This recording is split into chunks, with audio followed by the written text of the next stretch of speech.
Guys మీరు ఈరోజు వస్తున్నారా ఆల్రెడీ ఆన్లైన్ క్లాసెస్ ఉన్నారా? నేమ్ మాధవ్. ఓకే. మీరు కూర్చోండి కూర్చోండి. లక్ష్మణ్ ఈరోజు వస్తున్నారు క్లాస్కి? అటెండ్ అయ్యారా? కాలేదా? ఓకే. సో మీకు ఎలాగో టైం ఉన్నప్పుడు వీలైన త్వరగా ఆన్లైన్ క్లాసెస్ కంప్లీట్ చేస్తాయి. కానీ రికార్డింగ్ ఉంటాయి కదా మనకి. ఎలాగో మీరు ఎంత త్వరగా కంప్లీట్ చేస్తే కాన్సెప్ట్స్ అంత త్వరగా ట్రాక్లోకి వస్తారు. వీళ్ళు ఎలాగో ఆన్లైన్లో అటెండ్ అయ్యారు కాబట్టి పెద్ద ఇష్యూ లేదు, వాళ్ళ క్లారిటీ ఉంటుంది. విష్ణు డోర్ వేసేది.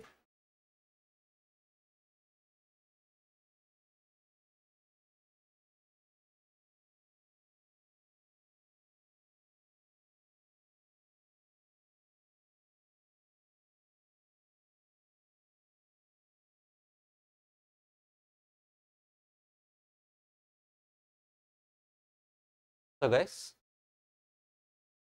ఎకనామిక్స్లో ఫస్ట్ ఇక్కడి నుంచి స్టార్ట్ చేస్తాం. డిమాండ్ అండ్ సప్లై రెండింటికి మ్యాండేటరీ రూల్స్ ఏంటి? విల్లింగ్నెస్, ఎబిలిటీ, 2 కండిషన్స్ సాటిస్ఫై చేయాలి. దీని తర్వాత ఏం డిస్కస్ చేసుకున్నాం మనము? ప్రైస్కి డిమాండ్కి ఏ రిలేషన్షిప్ ఉంటుందని. మనము ప్రైస్కి డిమాండ్కి రిలేషన్షిప్ ఐడెంటిఫై చేస్తున్నప్పుడు డిమాండ్ పర్స్పెక్టివ్ మారుతుంది అంటే ఎవరి పాయింట్ ఆఫ్ వ్యూలో థింక్ చేయాలి? కస్టమర్ పాయింట్ ఆఫ్ వ్యూలో థింక్ చేయాలి. మరి ప్రైస్కి డిమాండ్కి ఏ రిలేషన్షిప్ ఉంటుంది? ప్రైస్ ఇంక్రీజ్ అవుతే డిమాండ్ ఏమవుతుంది? డిక్రీజ్ అవుతుంది. ప్రైస్ డిక్రీజ్ అవుతే డిమాండ్ ఇంక్రీజ్ అవుతుంది. కాబట్టి ఏ రిలేషన్షిప్? డైరెక్ట్ ఇన్వర్సా? ఇన్వర్స్ రిలేషన్షిప్, ఇండైరెక్ట్ రిలేషన్షిప్ ఉంటుంది. తర్వాత ప్రైస్కి సప్లయర్కి ప్రైస్కి సప్లైకి రిలేషన్షిప్ గురించి మాట్లాడాం. సప్లై గురించి డిస్కస్ చేస్తున్నాం అంటే ఎవరి పాయింట్ ఆఫ్ వ్యూలో థింక్ చేయాలి? సెల్లర్ పాయింట్ ఆఫ్ వ్యూలో థింక్ చేయాలి. సో ప్రైస్ ఇంక్రీజ్ అయితే నేను యాజ్ ఏ సెల్లర్గా ఎక్కువ సేల్ చేయాలని చూస్తానా, తక్కువ సేల్ చేయాలని చూస్తాను? ఎక్కువ సేల్ చేయాలని చూస్తాను. ప్రైస్ డిక్రీజ్ అయితే తక్కువ సేల్ చేయాలని చూస్తాను. సో ఆటోమేటిక్ ఏ రిలేషన్ ఉంటుంది? Direct relation. So price demand, price supply తర్వాత ఏం డిస్కస్ చేసాం? ఇన్కమ్ గురించి డిస్కస్ చేసాం. టెస్ట్ చూద్దాం అది కూడా. ఇన్కమ్లో 2 కేటగిరీస్ ఉంటాయి. ఏవి? Superior goods, inferior goods. Superior goods అయితే ఇన్కమ్ ఇంక్రీజ్ అయితే సుపీరియర్ గూడ్స్ ఏం చేస్తాం? ఎక్కువ కొట్టం. కాబట్టి ఏ relation? Direct relation. Income increase అయితే ఇన్ఫీరియర్ని ఏం చేస్తాం? డిక్రీజ్ చేస్తాం. కాబట్టి ఏ relation? Inverse relation or indirect relation. గుర్తున్నాయి కదా ఇవన్నీ కూడా. తర్వాత substitute goods, complementary goods. Substitute goods ఒక ప్రోడక్ట్ యొక్క ప్రైస్ ఇంక్రీజ్ అయితే ఇంకొక ప్రోడక్ట్ యొక్క డిమాండ్ ఏమవుతుంది? ఇంక్రీజ్. కాబట్టి ఏ రిలేషన్? Direct relation. సేమ్ అలాగే కాంప్లిమెంటరీ గూడ్స్ అనుకోండి. ఒక ప్రోడక్ట్ యొక్క ప్రైస్ ఇంక్రీజ్ అయితే nothing but petrol price increase అయితే ఏ డిమాండ్ తగ్గుతుంది? బైక్స్ డిమాండ్ తగ్గుతుందని డిస్కస్ చేస్తున్నాం. కరెక్టా? సో ఏ రిలేషన్? Inverse relation. ఇన్ని టైప్స్ ఆఫ్ రిలేషన్స్ మాట్లాడుకున్నాం మనం. ప్రతిదీ కూడా ఎంసీక్యూకి ఇంపార్టెంటే. మీరు సబ్స్టిట్యూట్ గూడ్స్ అనే వర్డ్ రాగానే సబ్స్టిట్యూట్కి మనం స్టోరీ ఏం చెప్పుకున్నాం గుర్తు రావాలి. కాంప్లిమెంట్ అనగానే కాంప్లిమెంటరీ స్టోరీ ఏం చెప్పుకున్నాం గుర్తు రావాలి. ఇన్కమ్ అనగానే ఇన్కమ్లో సుపీరియర్ కేస్ స్టోరీ చెప్పుకున్నాం, ఇన్కమ్లో ఇన్ఫీరియర్ కేస్ స్టోరీ చెప్పుకున్నాం. ప్రైస్కి సప్లైకి ఏ రిలేషన్షిప్ ఉంటుంది? ప్రైస్కి డిమాండ్కి ఏ రిలేషన్షిప్ ఉంటుంది? మనకి ఎకనామిక్స్ అడిగేది ఈ చాప్టర్లో మెయిన్లీ ఇవే. జస్ట్ ఒక స్టోరీ చెప్తాడు, ఆ స్టోరీలో రిలేషన్షిప్ అడుగుతాడు. మీకు మనం చెప్పుకున్న స్టోరీ గుర్తుంటే మోస్ట్లీ అవే స్టోరీస్ రిపీట్ అవుతాయి అక్కడ కూడా. మీరు కనెక్ట్ చేసుకోగలరు ఈజీగానే. ఓకేనా? క్లియర్? ఇవి ఏమన్నా డౌట్ ఉన్నాయి ఇక్కడి వరకు? షూర్ కదా? ఇక్కడి వరకు మీరు విన్నారా రికార్డింగ్ అన్ని? అటెండ్ అవ్వలేదా? అయ్యారు. Okay okay. ఇక్కడ క్లియరా? ఒక్క నిమిషం. హలో మ్యామ్ చెప్పండి. అవును మ్యామ్. ఒకసారి జానీ సార్కి కాల్ చేస్తారు. జానీ సార్ ఉన్నారు, ఆయన వచ్చి చూస్తారు అక్కడ. మీరు సుబ్బలక్ష్మి మేడం కాల్ చేస్తే మేడం నమ్మ చెప్తారు. అప్పుడు సుబ్బలక్ష్మి మేడం కాల్ చేయండి, నంబర్ ఇస్తారు మేడం, ఆ నంబర్కి చేశారు.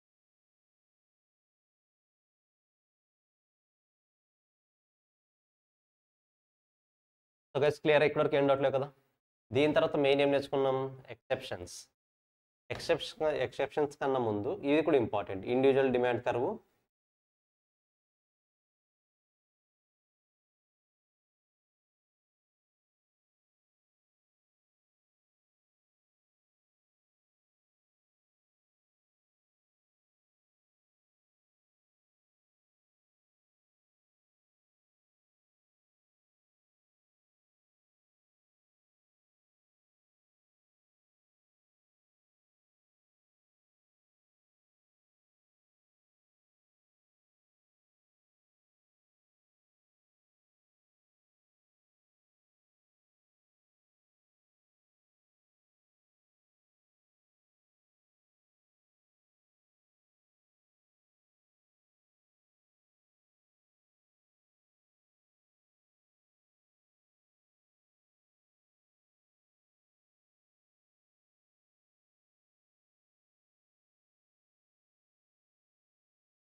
So guys individual demand curve, market demand curve ఇది కూడా ఇంపార్టెంట్.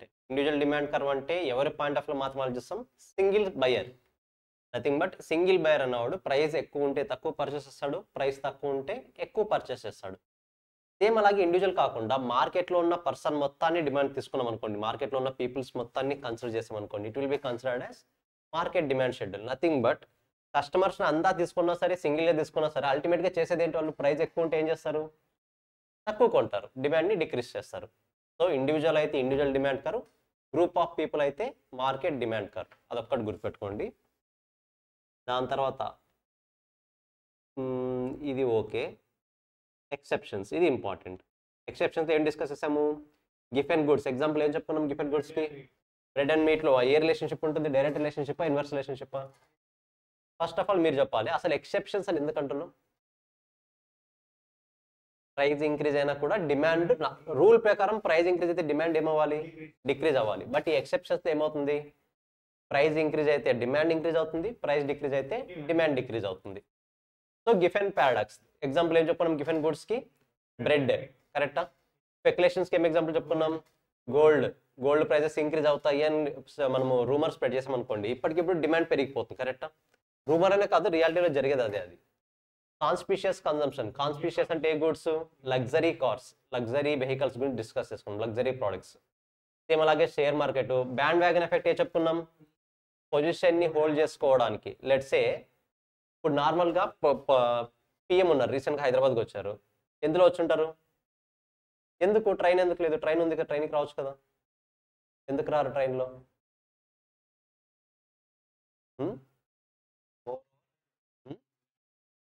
వాల్యూ తగ్గిపోతుందని కాదు, ఫస్ట్ ఆఫ్ ఆల్ అంత టైం స్పెండ్ చేయలేరు వాళ్ళు, ఓకేనా. ఫస్ట్ ఆఫ్ ఆల్ వాళ్ళకు ట్రైన్లో జర్నీ చేసేంత టైం ఉండదు. సెకండ్ వన్, ప్రోటోకాల్ని ఫాలో అవ్వలేరు. ప్రోటోకాల్ అంటే ఏంటి, ఒక పిఎం వస్తున్నారు అంటే సరౌండింగ్స్లో మొత్తం అలర్ట్ చేయాలి, వాళ్ళ పోలీస్ సెక్యూరిటీ మొత్తం రావాలి, ఇలాంటి ప్రోటోకాల్ని వాళ్ళు కంట్రోల్ చేయలేరు ట్రైన్స్లో అయితే, కరెక్టా. అదే హెలికాప్టర్ అనుకోండి, దే కెన్ కంట్రోల్. సో ఇక్కడ compare to train prices, compare to helicopter prices increase అవుతుందా లేదా, మోర్ దెన్ ల్యాక్స్లో ఉంటుంది, కరెక్టా. ఒక హెలికాప్టర్ని తీసుకుని రావాలంటే. సో ట్రైన్లో వెళ్తే హార్డ్లీ ఒక 2000-3000లో అయిపోతుంది, కానీ దాన్ని సపోర్ట్ చేయరు వాళ్ళు. ప్రైస్ ఎక్కువ అయినా సరే దీనికే ఇంక్రీజ్ వెళ్ళాల్సి వస్తుంది. ఎందుకు, బికాజ్ ఆఫ్ పొజిషన్. ఆ పొజిషన్ని హోల్డ్ చేయాలంటే ఖచ్చితంగా ఏం చేయాలి, హెలికాప్టర్లోనే రావాలి. మీరు అబ్జర్వ్ చేస్తారు లేదో, మార్నింగ్ 8:30కి అలా వచ్చారు, మరి 11:30కి రిటర్న్ వెళ్ళిపోయారు.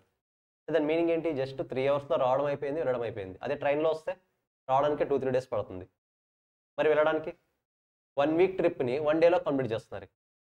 ఎలా, పొజిషన్ని హోల్డ్ చేసి ఎక్కువ అమౌంట్ పే చేయాలి. సో ప్రైస్ ఇంక్రీజ్ అయినా సరే డిమాండ్ ఏం చేస్తున్నారు, అక్కడ ఇంక్రీజ్ చేస్తున్నారు. So band wagon effect. Illusion, nothing but 400 rupees 700 rupees start చెప్పాం కదా.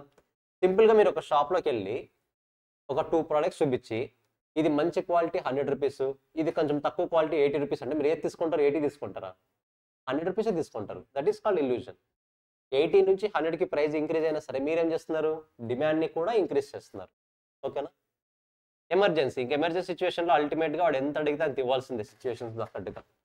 ఎమర్జెన్సీ సినారియో ఉంది అనుకోండి, డెఫినెట్గా సెల్లర్ ఏ ప్రైస్ చెప్తే ఆ ప్రైస్ మనం పే చేయాల్సిందే. మోస్ట్లీ సెల్లర్ తక్కువ ప్రైస్ చెప్తాడా, ఎక్కువ ప్రైస్ చెప్తాడా, ఎక్కువే చెప్తాడు, కాబట్టి పే చేయాల్సిందే. ఇవన్నీ కూడా నేర్చుకున్నాం కదా.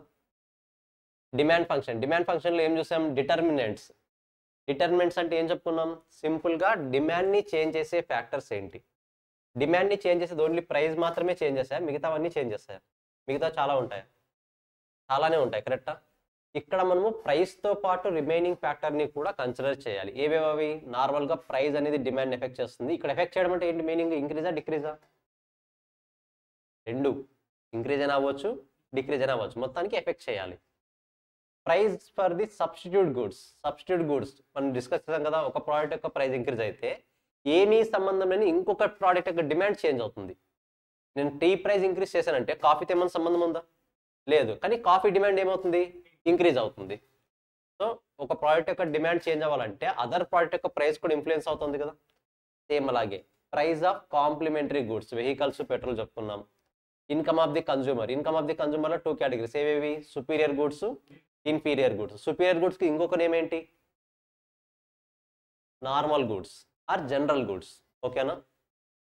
టేస్ట్ అండ్ ప్రిఫరెన్సెస్, టేస్ట్ని ప్రిఫరెన్స్ని బట్టి కూడా ఆటోమేటిక్గా డిమాండ్ అనేది చేంజ్ అవుతుంది. హైదరాబాద్ బిర్యానీ ఎగ్జాంపుల్ చెప్పుకున్నాం. పాపులేషన్, మన ఇండియన్ పాపులేషన్ యూఎస్ పాపులేషన్ గురించి చెప్పుకున్నాం. పాపులేషన్ ఎక్కువ ఉంటే డిమాండ్ ఎక్కువ ఎలా ఉంటుంది, ఎప్పుడైనా సరే ఎక్కువ ఉంటుంది. పాపులేషన్ తక్కువ ఉంటే డిమాండ్ తక్కువ ఉంటుంది. క్లైమేట్ అంటే సిచ్యువేషన్ బట్టి, ఎన్విరాన్మెంట్, వెదర్ కండిషన్స్ని బట్టి కూడా ఆటోమేటిక్గా కొన్ని ప్రోడక్ట్స్ యొక్క డిమాండ్స్ చేంజ్ అవుతాయి. ఇది కూడా డిస్కస్ చేసుకుంటాం. దీని తర్వాత టైప్స్ ఆఫ్ డిమాండ్. ఎన్ని టైప్స్ ఉన్నాయి? 3 టైప్స్. ఏ demand? Income demand, cross demand, first one price demand. 3 categories. Price 1, price demand, income demand, cross demand. Price డిమాండ్లో ఏం నేర్చుకున్నాం? ప్రైస్ ఇంక్రీజ్ అయితే డిమాండ్ డిక్రీజ్ అవుతుంది. ఇన్కమ్లో ఏం నేర్చుకున్నాం? 2 కేటగిరీస్. ప్రైస్ ఇంక్రీజ్ అయింది అనుకోండి, సుపీరియర్ గుడ్స్ యొక్క డిమాండ్ ఏమవుతుంది? సుపీరియర్ గుడ్స్ ఇంక్రీజ్ అవుతుంది. So income superior goods direct relation, income inferior goods inverse relation. అది ఇన్కమ్ డిమాండ్లో నేర్చుకున్నాం. క్రాస్ డిమాండ్లో ఏం నేర్చుకున్నాం? సబ్స్టిట్యూట్ గుడ్స్ అయితే ఏ రిలేషన్షిప్ ఉంటుంది, కాంప్లిమెంటరీ అయితే ఏ రిలేషన్షిప్ ఉంటుంది. సబ్స్టిట్యూట్ అయితే ఏ రిలేషన్ ఉంటుంది? Direct relation. కాంప్లిమెంటరీ అయితే ఇన్వర్స్ రిలేషన్షిప్. డైరెక్ట్ రిలేషన్షిప్ ఉంది అంటే ఆటోమేటిక్గా కర్వ్ ఎలా వెళ్తుంది? లెఫ్ట్ టు రైట్, అప్వర్డా డౌన్వర్డా?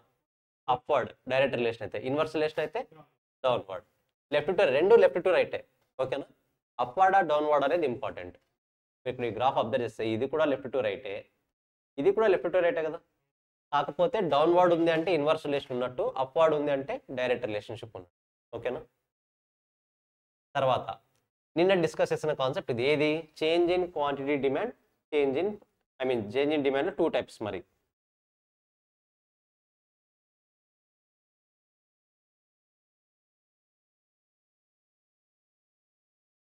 సో డిమాండ్ 2 ఫ్యాక్టర్స్ వల్ల చేంజ్ అవుతుంది. ఏ ఫ్యాక్టర్స్? అది first prize, other than price.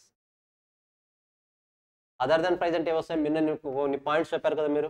Taste and preferences, climate, populations అవ్వచ్చు, సబ్సిడీ గుడ్స్ అవ్వచ్చు, ఇన్కమ్ అవ్వచ్చు, కాంప్లిమెంటరీ గుడ్స్ అవ్వచ్చు, ఇవన్నీ కూడా అదర్ దాన్ ప్రైస్లో వస్తాయి. ఇప్పుడు డిమాండ్లో చేంజ్ రావడం అన్నది, change in demand is because of price అనుకోండి, దాన్ని ఏమంటాం? Expansion or contraction. Expansion or contraction of demand. అదే అదర్ దాన్ ప్రైస్ అయితే increase or decrease of demand. So ఇక్కడ వరకు డిస్కస్ చేసాము ఎస్టర్డే క్లాస్లో. ఆల్మోస్ట్ మనం ప్రైస్ ఎలాస్టిసిటీ కూడా క్యాలిక్యులేట్ చేసాము. బట్ ఈరోజు ఇంకోసారి దాన్ని రివైజ్ చేసుకొని ఆ కాన్సెప్ట్ని మూవ్ ఆన్ అవుదాం అలాగే, ఓకేనా?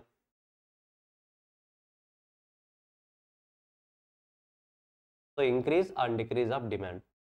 అక్కడ వరకు ఏమైనా డౌట్స్ ఉన్నాయా? క్లియర్ కదా? ఎలాంటి డౌట్స్ లేవు కదా? So elasticity of demand. Elasticity of demand, price elasticity అంటాం సింపుల్గా. ఫార్ములా ఏం చెప్పుకున్నాం? Price elasticity of demand, percentage change in demand,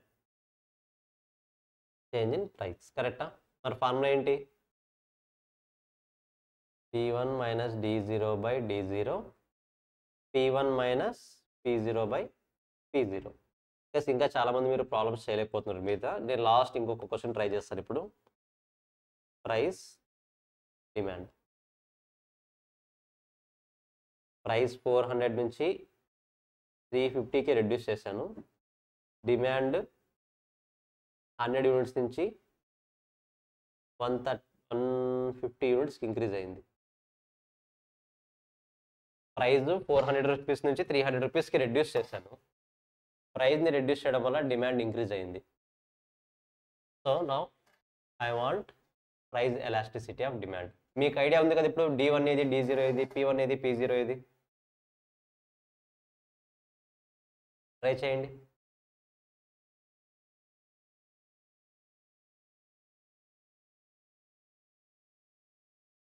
Dhanush ఏంటి స్క్రాచెస్? ఏమైంది? ఏమైంది స్క్రాచెస్ ఎందుకలా? ఎక్కడ? బైక్లోనా? ఓటు వేయడానికి వెళ్ళి పడ్డావా?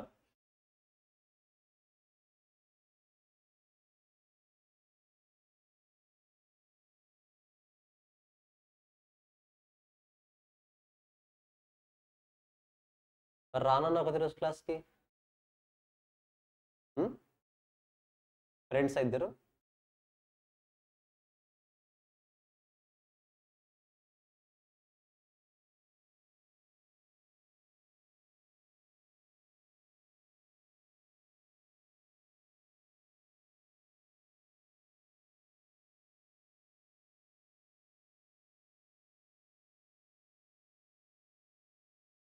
400 400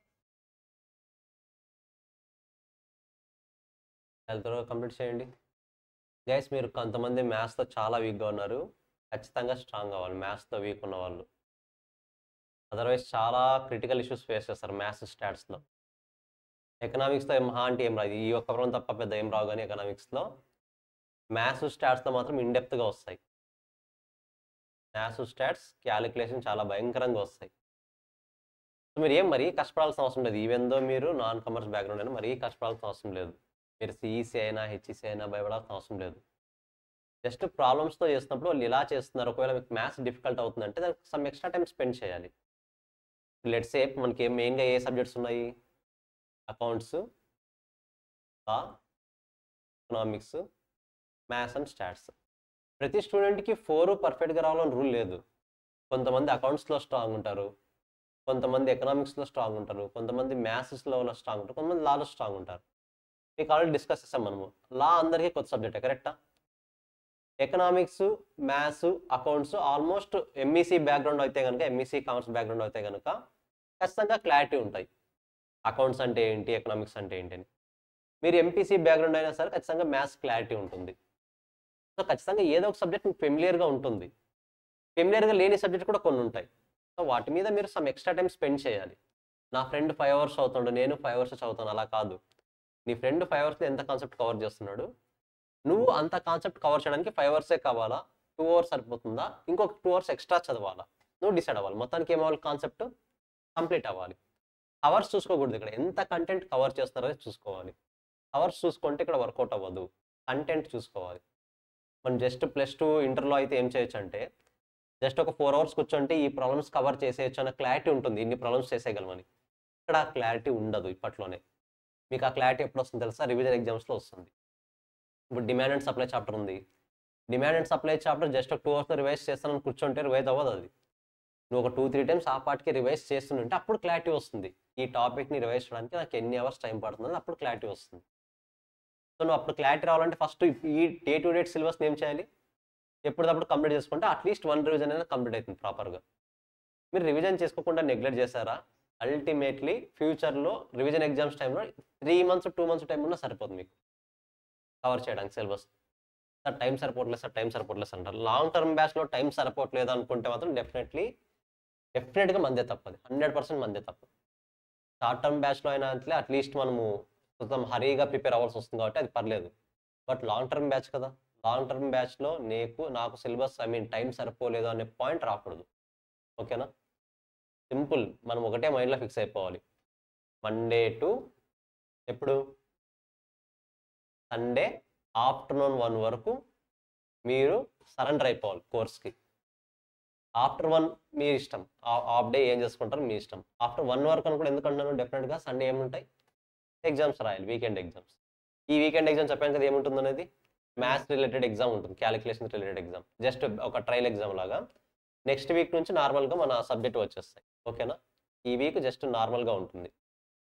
so Monday to Sunday afternoon వరకు మీరు మెంటల్గా ఫిక్స్ అయిపోవాలి, ఈ 6.5 డేస్ నేను చదవడం తప్ప వేరే ఆప్షన్ లేదు నాకు.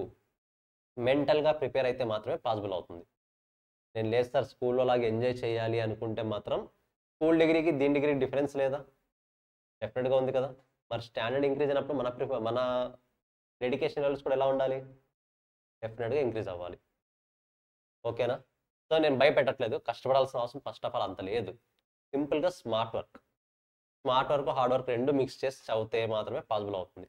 మేము ఆల్రెడీ స్మార్ట్ వర్క్ చేసేస్తుంటాం, మీకు ఇచ్చిన మెటీరియల్లో చూస్తే ఆల్రెడీ సమ్మరైజర్గా ఉంటుంది, కంటెంట్ అంతా కూడా స్ట్రైట్ ఫార్వర్డ్ పాయింట్ ఉంటుంది.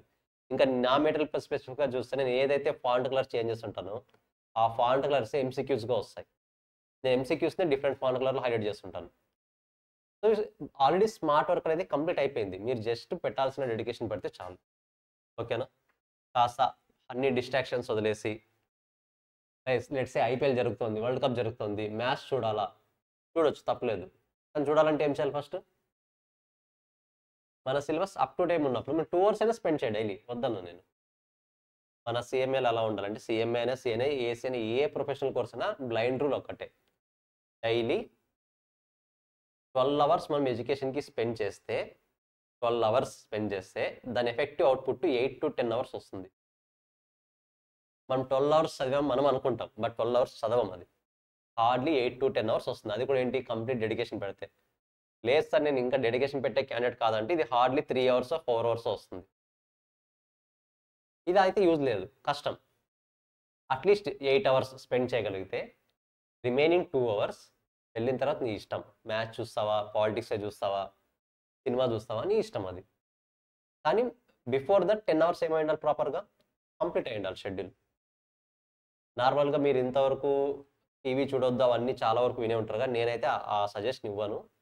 మనం చదివిన దానికి మరీ నెక్స్ట్ రోజు మన మైండ్ వర్క్ అవ్వాలంటే మైండ్ రిలాక్స్ అవ్వాలి. మైండ్ రిలాక్స్ అవ్వాలంటే నిద్ర ఒక్కటే కాదు ఆన్సర్, సమ్ ఎంటర్టైన్మెంట్ కూడా ఉండాలి. ఆ ఎంటర్టైన్మెంట్లో ఈవెన్ మొబైల్ అవ్వచ్చు, క్రికెట్ అవ్వచ్చు, సీరియల్స్ అవ్వచ్చు, మూవీస్ అవ్వచ్చు, ఏదైనా అవ్వచ్చు. కానీ దానికి లిమిట్ ఉండాలి. లిమిట్ ఎలా అంటే మన వాళ్ళు ఏం చేస్తారంటే నార్మల్గా జనరల్గా జరిగే స్ట్రాటజీస్ చెప్తాను చూడండి. ఈరోజు డిమాండ్ అండ్ సప్లై చదవాలి. Demand and supply let's say 4 అవర్స్లో కంప్లీట్ అయిపోయింది అనుకుందాం రివిజన్. ఇంకా మిగిలిన టైం అంతా కూడా టీవీనో మొబైల్లో చూస్తాం. ఇది రాంగ్ స్ట్రాటజీ. మీరు ఎలా ప్రిపేర్ అవ్వాలి, 10 అవర్స్ డెఫినెట్గా చదవాలి. Approximately 10 hours. ఆ 10 అవర్స్ ఏం చదువుతారు, డిమాండ్ సప్లై కంప్లీట్ అయిపోయిందా ఇంకో చాప్టర్ ఓపెన్ చేయాలి, అది కంప్లీట్ అయిందా ఇంకో చాప్టర్ ఓపెన్ చేయాలి.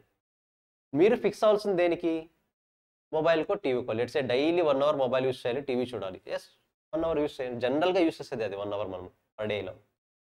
అంటే దాని మీనింగ్ ఏంటి, 1 అవర్కి మించి ఎక్కువ యూస్ చేయకూడదు. రిమైనింగ్ టైం అంతా ఏం చేయాలి, చదవాలి. ఇంకా రిమైనింగ్ టైం ఏం చేయాలి, పడుకోవాలి. ఈ స్ట్రాటజీ ఫాలో అవ్వాలి మీరు. 24 అవర్స్లో ఒకసారి చెక్ చేద్దాం. హార్డ్లీ ఎన్ని అవర్స్ పడుకుంటారు 24 అవర్స్లో మీరు? 8 అలవాటు చేసుకోవాలి. 10 నాట్ యాక్సెప్టెడ్. ఇంకా అయిపోయింది, 10 అవర్స్ పడుకునే రోజులు అయిపోయాయి. 10 hours first of all health పరంగా కూడా not suggestible. 8 hours, 7 to 8 hours okay. అంటే రిమైనింగ్ ఇంకా 16 అవర్స్ ఉంది కదా. 16 అవర్స్లో 10 అవర్స్ ఏం చేయాలంటున్నాం, కరెక్టా? అంటే ఇంకా ఎన్ని అవర్స్ ఉంది మనకి, ఇంకా 6 అవర్స్ ఉంది. అవుట్ ఆఫ్ 24 8 అవర్స్ పోతే 16 అవర్స్ ఈజ్ ఫర్ ఎడ్యుకేషన్. ఆ 16 అవర్స్లో 16 అవర్స్ చదువుతామా, 10 అవర్స్ చదువు. రిమైనింగ్ 6 అవర్స్ ఉంది కదా. ఇంకా 6 అవర్స్లో హార్డ్లీ తినడానికి అది అంతా ఒక 4 అవర్స్ అవుతుందా. అంటే still you are left with 2 hours. ఆ 2 అవర్స్ ఏం చేస్తారు, నేను ఆ 2 అవర్సే కావాలంటే టీవీ చూడండి అంటున్నా, మొబైల్ యూస్ చేయండి అంటున్నా, క్రికెట్ చూడండి, ఐపీఎల్ చూడండి అంటున్నా. నేనేం చెప్తున్నాను, 2 అవర్స్ ఫిక్స్ అయితే మ్యాండేటరీ కండిషన్స్ ఏంటి, 10 అవర్స్ చదవాలి. నువ్వు 10 అవర్స్ చదవకుండా మరీ 2 అవర్స్ చూస్తానంటే నాట్ యాక్సెప్టెడ్. ఇలా ప్లాన్ చేసుకుంటేనే మాత్రమే first of all syllabus cover అవుతుంది. సిలబస్ అంత చదువుతున్నారు కాబట్టి ఖచ్చితంగా బ్రెయిన్ స్ట్రెస్ అవుతుంది. మన మైండ్ బ్రెయిన్ స్ట్రెస్ అవ్వకుండా ఉండాలంటే ఏం చేయాలి, 8 అవర్స్ స్లీప్ ఉండాలి, సమ్ ఎంటర్టైన్మెంట్ కూడా ఉండాలి. 8 అవర్స్ ప్లస్ 2 అవర్స్ 10 అవర్స్ దానికి కూడా కేటాయిస్తున్నాం కదా. ఒకసారి ఆలోచించండి. ఇప్పుడు 10 అవర్స్ చదువుతున్నాం, 10 అవర్స్ రెస్ట్ ఇస్తున్నాం బ్రెయిన్కి. అది ఆలోచిస్తున్నారా? ఈక్వల్ ప్రయారిటీ ఇస్తున్నాం. ఎడ్యుకేషన్కి ఎంత ప్రయారిటీ ఇస్తున్నామో హెల్త్కి కూడా అంతే ప్రయారిటీ ఇస్తున్నాం. ఇక్కడ హెల్త్ అంటే ఏంటి, స్లీప్ ప్లస్ ఎంటర్టైన్మెంట్. ఇలా ప్లాన్ చేసుకుంటే ఈ రిమైనింగ్ 4 అవర్స్ ఇంకా మన కంట్రోల్లో ఉండదు. తినడానికి అవ్వచ్చు, ఫ్రెష్ అప్ అవ్వడానికి అవ్వచ్చు, రిమైనింగ్ చిన్న చిన్న వర్క్స్ ఉంటాయి, అవన్నీ కూడా ఆ 4 అవర్స్లో కవర్ అయిపోతాయి. ఇలా ప్లాన్ చేసుకుంటే మాత్రమే మన షెడ్యూల్ అనేది ప్రాపర్గా ఉంటుంది. సండే టైమ్స్ రాగానే షెడ్యూల్ అంతా డిస్టర్బ్ అయిపోతుంది. ఎలా డిస్టర్బ్ అవుతుంది, సండే మార్నింగ్ లేవాలి, ఒక 2 అవర్స్ ఎగ్జామ్కి చదవాలి. హార్డ్లీ 12 లోపో 1 లోపో ఎగ్జామ్ అయిపోతుంది. ఆఫ్టర్నూన్ అంతా మీ ఇష్టం. ఎందుకు ఆఫ్టర్నూన్ అంతా మీ ఇష్టం అంటున్నా, అప్పుడు కూడా ఏం చేస్తున్నారు మీరు, మైండ్కి రిలాక్సేషన్ ఇస్తున్నారు. కొంతమంది ఆఫ్టర్నూన్ సండే రాగానే ఫుల్గా పడుకోవాలని ఫిక్స్ అయిపోతారు, అది వాళ్ళకు రిలాక్సేషన్. కొంతమంది మూవీకి వెళ్ళాలనుకుంటారు, అది వాళ్ళకు రిలాక్సేషన్. యాక్సెప్టెడ్, అవన్నీ యాక్సెప్టెడ్. కానీ ఎప్పుడు 600 డేస్ మీరు డెడికేటివ్గా ఉన్నప్పుడు. డైలీ 1 అవర్ 2 అవర్స్ చూస్తామంటున్నారు, ఐపీఎల్ అవ్వచ్చు, ఏదైనా అవ్వచ్చు, యాక్సెప్టెడ్. బట్ ఎప్పుడు, మార్నింగ్ మొత్తం 10 అవర్స్ చదివినప్పుడు. నువ్వు మార్నింగ్ మొత్తం 10 అవర్స్ చదవకుండా ఈవినింగ్ 2 అవర్స్ చూస్తాను అంటే నాట్ పాసిబుల్. ఓకేనా? మీకు ఇన్స్టిట్యూట్ అన్నది 8 to 8 ఆల్వేస్ ఓపెన్ ఉంటుంది ఆల్మోస్ట్. ఓకేనా? కొన్నిసార్లు 9 వరకు కూడా ఉంటుంది, సిలబస్ తగ్గట్టుగా. మనకు క్లాసెస్ కాదు నేను చెప్తున్నది, ఇన్స్టిట్యూట్ ఓపెన్ టైమింగ్స్ చెప్తాను. ఓకేనా? మీరు 8 to 8 నార్మల్గా డెడికేట్ చేస్తే 12 అవర్స్ అవుతుంది, కరెక్టా? 12 అవర్స్లో హార్డ్లీ మధ్యలో 1 అవర్ బ్రేక్ వస్తుంది. ఇంకొక 1 అవర్ పోయినా కూడా హార్డ్లీ 10 అవర్స్ ఇక్కడే ఉంటున్నారు కదా. అంటే మీరు పెట్టాల్సిన డెడికేషన్ 10 అవర్స్ ఇక్కడే పెట్టారనుకోండి, రూమ్కి వెళ్ళి పెట్టాల్సిన అవసరం ఉంటుంది, మరి బుక్ ఓపెన్ చేయాల్సిన అవసరం ఉంటుందా? అవసరం లేదు. మీరు ఇక్కడ స్పెండ్ చేయాల్సిన 10 అవర్స్ ఇక్కడ ప్రాపర్గా స్పెండ్ చేస్తే రూమ్కి వెళ్ళి బుక్ ఓపెన్ చేయాల్సిన అవసరం లేదు. మరి చదువుతున్నారు కదా ఇక్కడే, అంత అవసరం లేదు. మరి ఫౌండేషన్లోనే మరి అంత భయంకరమైన చదువులు అవసరం లేదు. చదువు సరిపోతుంది, క్లాస్ రూమ్లో చదివి సరిపోతుంది. కానీ ఎప్పుడు రూమ్కి వెళ్ళి కూడా చదవాల్సి వస్తుంది అంటే క్లాస్ రూమ్లో ఉన్న 10 అవర్స్ని మీరు ఎఫెక్టివ్గా యూస్ చేసుకోలేనప్పుడు. క్లాస్ రూమ్లో 10 అవర్స్ మీరు చదువుతున్నారు అంటే ఆ 10 అవర్స్ని ఎఫెక్టివ్గా యూస్ చేసుకోలేదు, క్లారిటీ రాలేదు అంటే మాత్రం మీరు రూమ్కి వెళ్ళి మరీ చదవాలి. ఓకేనా? సో రూమ్కి వెళ్ళి బుక్ ఓపెన్ చేస్తే మరి ఒక బర్డెన్, అప్పటికే ఫ్రస్ట్రేషన్ వస్తుంది, అవునా కాదా? నిజం చెప్పండి, రూమ్కి వెళ్ళి మరి బుక్ ఓపెన్ చేస్తారా మీరు అంత ఈజీగా? హార్డ్లీ గట్టిగా మాడితే ఎగ్జామ్ ఉన్న ముందు రోజు ఓపెన్ చేస్తారు, మేబీ సాటర్డే రోజు ఓపెన్ చేస్తారు, సండే ఎగ్జామ్ ఉంటుంది కాబట్టి. మరి రిమైనింగ్ 5 డేస్ ఆ రోజుల్లో కూడా బుక్ ఓపెన్ చేసి చిరాకు రాదా? డెఫినెట్గా వస్తుంది. కోర్స్ మీద ఫ్రస్ట్రేషన్ వస్తుంది. ఫస్ట్ ఆఫ్ ఆల్ రాకుండా ఉండాలంటే ఏం చేయాలి? డే టు డే మార్నింగ్ మీరు ఏదైతే షెడ్యూల్ టైం ఫిక్స్ అయ్యారో ఆ షెడ్యూల్ టైంలో ప్రాపర్గా ప్లాన్ చేసుకోండి. రిమైనింగ్ టైం ఈజీ అయిపోతుంది. ఆ షెడ్యూల్ టైం మీరు ప్రాపర్గా ప్లాన్ చేసుకోలేదా, రిమైనింగ్ టైం చాలా నరకంగా కనిపిస్తుంటుంది.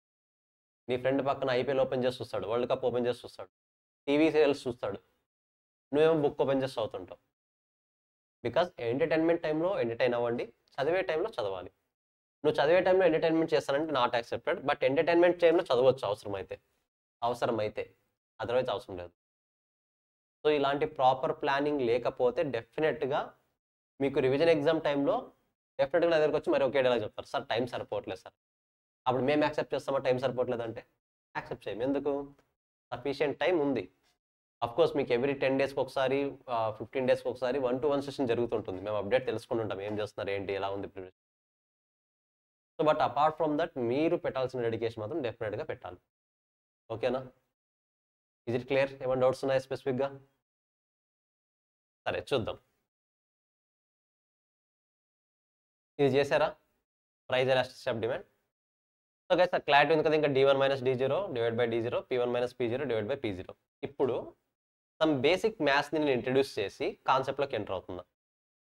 ఇది మ్యాథ్స్ కాదు, ఎకనామిక్స్ కాన్సెప్టే. కాకపోతే ఇప్పుడు నేను ఇంట్రడ్యూస్ చేయబోయే టాపిక్ అర్థం అవ్వాలంటే మీకు ఈ మ్యాథ్స్ ఎంతవరకు క్లారిటీ ఉందో నాకు ఐడియా రావాలి. ఓకేనా? Let's say 10 divided by 5. షూరా? రైట్ సైడ్ వాల్యూ 2 ఉంది కదా, ఈ 2 వాల్యూని నేను ఇంక్రీజ్ చేయాలి. 2 వాల్యూని ఇంక్రీజ్ చేయాలి. డినామినేటర్ని టచ్ చేయకూడదు. న్యూమరేటర్ని ఏం చేయాలి ఇప్పుడు? నేను అలా అడగట్లేదు. ఇప్పుడు న్యూమరేటరు, డినామినేటరు, అవుట్పుట్ 3 కేటగిరీస్ ఉన్నాయా? న్యూమరేటర్, డినామినేటర్, అవుట్పుట్ 3 కేటగిరీస్ ఉన్నాయి. నేను అవుట్పుట్ని ఇంక్రీజ్ చేయాలి. ఓకేనా? డినామినేటర్ని టచ్ చేయకూడదు. అంటే న్యూమరేటర్ని ఇప్పుడు ఇంక్రీజ్ చేయాలా, డిక్రీజ్ చేయాలి? అంటే న్యూమరేటర్ 5 ఉంటుంది, ఇది >2 రావాలి ఆన్సర్. డినామినేటర్ 5 ఉంటుంది, వచ్చే అవుట్పుట్ >2 ఉండాలి. ఇప్పుడు న్యూమరేటర్ని ఏం చేయాలి నేను? ఆలోచించండి బాగా. ఇంక్రీజా, డిక్రీజా? అలాగే ఉంచాలా? సో అవుట్పుట్ వాల్యూ >2 రావాలంటే న్యూమరేటర్ ఏం చేయాలి? డెఫినెట్గా నేను లెట్స్ సే 15 చేశాను అనుకోండి, ఎంత వస్తుంది ఆన్సర్? 3, విచ్ మీన్స్ >2 కదా. అంటే అవుట్పుట్కి న్యూమరేటర్కి ఏ రిలేషన్షిప్ ఉంది? Numerator direct relationship. మీరు న్యూమరేటర్ని ఇంక్రీజ్ చేస్తే అవుట్పుట్ ఏమవుతుంది? ఇంక్రీజ్ అవుతుంది. కరెక్టా? ఆ పాయింట్ క్లారిటీ వస్తుందా? Is it clear? A doubt లేదు కదా? ఇప్పుడు సేమ్ 2ని డిక్రీజ్ చేయాలి, న్యూమరేటర్ 10 ఉంటుంది, న్యూమరేటర్ని టచ్ చేయకూడదు, డినామినేటర్ని ఏం చేయాలి? డిక్రీజ్ చేయాలా?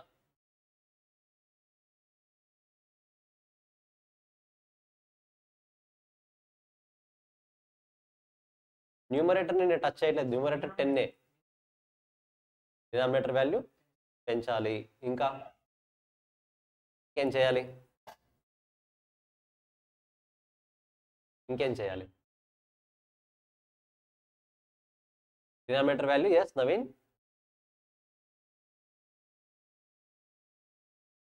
సారీ నవీన్, మీ వాయిస్ క్లారిటీ లేదు. సేమ్ ఉండాలా?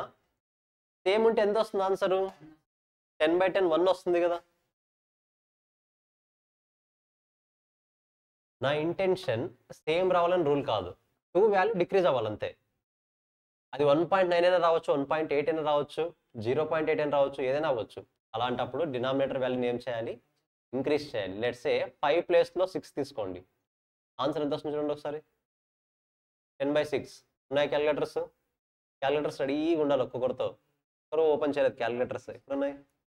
10/6 ఎంత చెప్పాలి మీరే. నాకు వాల్యూ కావాలి. ఇలాంటి వాల్యూస్ మీరు డైరెక్ట్గా ఆన్సర్స్ వచ్చేసేయాలి. ఎంత 10/6? 1.67 63నా? Okay, 1.6 something. ప్లస్ 2 ఉన్న వాల్యూ ఏమైంది ఇప్పుడు? 1.6 అయింది. డిక్రీజ్ అయిందా, ఇంక్రీజ్ అయిందా? డిక్రీజ్ అయింది. ఎప్పుడు డిక్రీజ్ అయింది? డినామినేటర్ని ఇంక్రీజ్ చేస్తే అవుట్పుట్ డిక్రీజ్ అయింది. డినామినేటర్ని ఇంక్రీజ్ చేస్తే అవుట్పుట్ డిక్రీజ్ అయింది.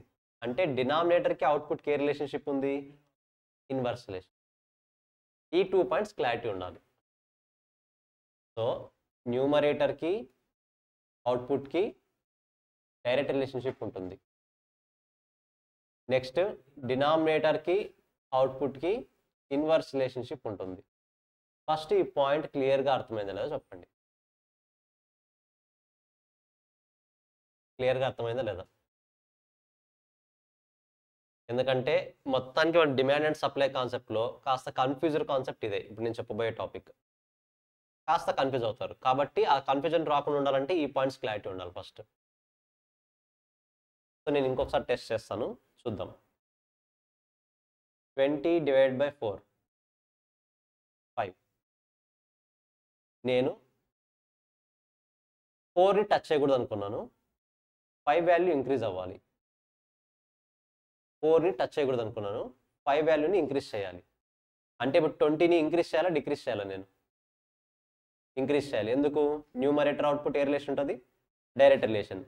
అవుట్పుట్ ఇంక్రీజ్ అవ్వాలంటే న్యూమరేటర్ని కూడా ఏం చేయాలి? ఇంక్రీజ్ చేయాలి. లెట్స్ సే ఇది 25 తీసుకున్నాం అనుకోండి, ఆన్సర్ ఏమైపోతుంది? లెట్స్ సే 24 6 వస్తుంది. ఇంక్రీజ్ అయిందా లేదా? అయింది. Same question 20/4 = 5. నాకు అవుట్పుట్ డిక్రీజ్ అవ్వాలి, న్యూమరేటర్ని టచ్ చేయకూడదు. డినామినేటర్ ఏం చేయాలి? ఎంత చేద్దాం? 5 చేద్దామా? 5 చేస్తే ఏమొస్తుంది ఆన్సరు? 4 వస్తుంది. డినామినేటర్ని ఇంక్రీజ్ చేస్తే అవుట్పుట్ ఏమైంది? డినామినేటర్ని ఇంక్రీజ్ చేస్తే అవుట్పుట్ డిక్రీజ్ అయింది. అంటే ఏ రిలేషన్షిప్ ఉంది? Inverse relationship. ఫస్ట్ ఈ రిలేషన్షిప్ క్లారిటీ వచ్చిందా? ఇప్పుడు ఫస్ట్ ఈ రిలేషన్షిప్ క్లారిటీ వచ్చిందా? ఇప్పుడు ఆలోచించండి బాగా. 20/5 ఓకేనా? న్యూమరేటర్ని ఎంత వస్తుంది ఆన్సర్? ఇది 4. బాగా ఆలోచించండి. న్యూమరేటర్ని 3 ఇంక్రీజ్ చేస్తున్నా, డినామినేటర్ని 1 ఇంక్రీజ్ చేస్తున్నా. న్యూమరేటర్ని 4 ఇంక్రీజ్ చేస్తున్నా, డినామినేటర్ని 1 ఇంక్రీజ్ చేస్తున్నా. 4 వస్తుందా? షూరా? ఎలా? 4 వస్తుందా? 24/6. ఇంకొక సినారియో తీసుకుంటా.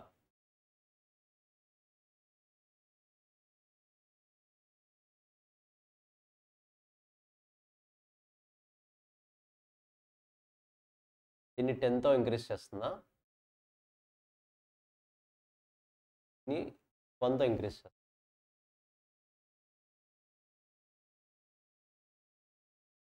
30/6 ఎంత వస్తుంది? 5. మీరు బాగా అబ్జర్వ్ చేస్తే అవుట్పుట్ ఇంక్రీజ్ అయిందా, డిక్రీజ్ అయిందా? ఇంక్రీజ్ అయింది, కరెక్టా? అదేంటి? డినామినేటర్ని ఇంక్రీజ్ చేస్తే అవుట్పుట్ డిక్రీజ్ అవ్వాలి కదా. ఇక్కడ వెయిట్, నేను అడిగే క్వశ్చన్ జాగ్రత్తగా వినండి. న్యూమరేటర్ ఇంక్రీజ్ చేశాను, డినామినేటర్ ఇంక్రీజ్ చేశాను. ఇంతకుముందు తీసుకున్న దాంట్లో న్యూమరేటర్ కాన్స్టెంట్ ఉంటే డినామినేటర్ చేంజ్ చేసేవాడిని, డినామినేటర్ కాన్స్టెంట్ ఉంటే న్యూమరేటర్ చేంజ్ చేసేవాడిని. ఇప్పుడు ఏం చేస్తున్నాను? న్యూమరేటర్ని చేంజ్ చేస్తున్నా, డినామినేటర్ని చేంజ్ చేస్తున్నా.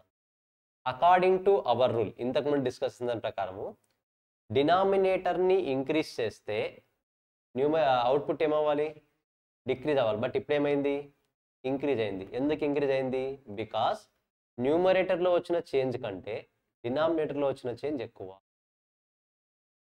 న్యూమరేటర్లో చేంజ్ ఎంత వచ్చింది, 1. డినామినేటర్లో చేంజ్ ఎంత వచ్చింది, డినామినేటర్లో 1.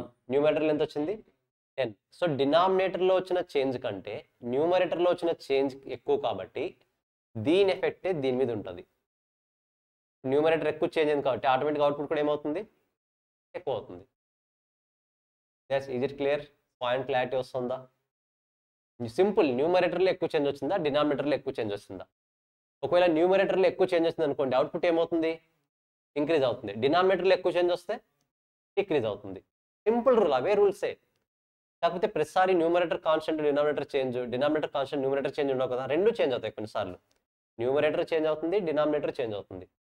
మరి న్యూమరేటర్ డినామినేటర్ రెండు చేంజ్ అయినప్పుడు అవుట్పుట్ ఎలా చేంజ్ అవుతుందో తెలుసుకోవాలంటే దేంట్లో ఎక్కువ చేంజ్ వచ్చిందో ఐడెంటిఫై చేయాలి. న్యూమరేటర్లో ఎక్కువ చేంజ్ వచ్చిందా, డినామినేటర్లో ఎక్కువ చేంజ్ వచ్చిందా?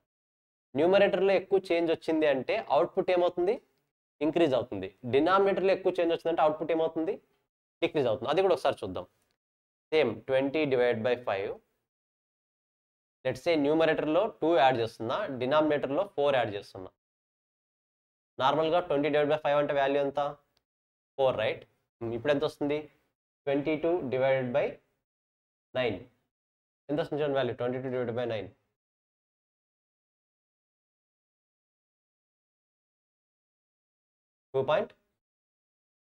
2.5 అనుకుందాం, అప్రాక్సిమేట్లీ 2.5 అనుకుందాం.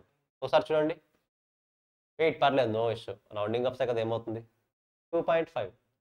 నార్మల్గా న్యూమరేటర్ వాల్యూ ఏం చేశాను, న్యూమరేటర్ వాల్యూ ఏం చేశాను, ఎంత, 2 ఇంక్రీజ్ చేశాను, కరెక్టా? According to our rule numerator increase అయితే అవుట్పుట్ ఏమవ్వాలి, ఇంక్రీజ్ అవ్వాలి. అయిందా, అవ్వలేదు, డిక్రీజ్ అయింది. ఎందుకు, బికాస్ డినామినేటర్లో వచ్చిన చేంజ్ ఎక్కువ. న్యూమరేటర్లో చేంజ్ వచ్చింది, అగ్రీ. డినామినేటర్లో కూడా చేంజ్ వచ్చింది, అగ్రీడ్. బట్ ఏ దాంట్లో ఎక్కువ చేంజ్ వచ్చింది, డినామినేటర్. కాబట్టి ఇప్పుడు ఎఫెక్ట్ అవుట్పుట్ మీద ఏది ఉంటుంది, డినామినేటర్ ఎఫెక్ట్ ఉంటుంది. అంటే డినామినేటర్ రూల్ ఏదైతే అప్లికేబుల్ అవుతుందో ఆ రూలే ఉంటుంది. గైస్ పాయింట్ క్లారిటీ వస్తుంది, ఏమైనా కన్ఫ్యూజ్ అవుతున్నారా, షూరా? సింపుల్, న్యూమరేటర్ ఇంక్రీజ్ అవుతుంది, డినామినేటర్ ఇంక్రీజ్ అవుతుంది అన్నప్పుడు ఫస్ట్ బ్లైండ్ రూల్స్ ఏంటి, న్యూమరేటర్ ఇంక్రీజ్ అవుతే అవుట్పుట్ ఇంక్రీజ్ అవుతుంది, డినామినేటర్ ఇంక్రీజ్ అవుతే అవుట్పుట్ ఏమవుతుంది, డిక్రీజ్ అవుతుంది. న్యూమరేటర్కి ఏమో డైరెక్ట్ రిలేషన్, డినామినేటర్కి ఏమో ఇన్వర్స్ రిలేషన్. ఇది సింగిల్గా ఉన్నప్పుడు. రెండు అట్ ఏ టైం చేంజ్ అవుతున్నాయి అన్నప్పుడు అవుట్పుట్ ఎలా చేంజ్ అవుతుందో తెలుసుకోవాలి. అప్పుడు బ్లైండ్ రూల్ ఏంటి, న్యూమరేటర్లో ఎక్కువ చేంజ్ వచ్చిందా, డినామినేటర్లో ఎక్కువ చేంజ్ వచ్చిందా? న్యూమరేటర్లో చేంజ్ ఎక్కువ వచ్చింటే అవుట్పుట్ ఏమవుతుంది, ఇంక్రీజ్ అవుతుంది. అంటే న్యూమరేటర్ ఇంక్రీజ్ అవుతే అవుట్పుట్ ఇంక్రీజ్ అవుతుంది. డినామినేటర్లో ఎక్కువ చేంజ్ ఉంది అనుకుంటే అవుట్పుట్ డిక్రీజ్ అయి ఉంటుంది. Is it clear? ఇప్పుడు దాన్ని బేసిస్కునే ఉంటాయి మనకు, ఓకేనా? చూద్దాం ఒకసారి, మెల్లగానే చూద్దాం, ఏమి తొందర అవసరం లేదు, ఈజీగానే ఉంటుంది. సో ప్రైస్ ఎలాస్టిసిటీ నేర్చుకున్నాం కదా ఇంతవరకు, percentage change in demand divide by percentage change in price. ఇప్పుడు ఇక్కడ types of price elasticity of demand. Guys ఇది కదిలించకూడదు, రైట్?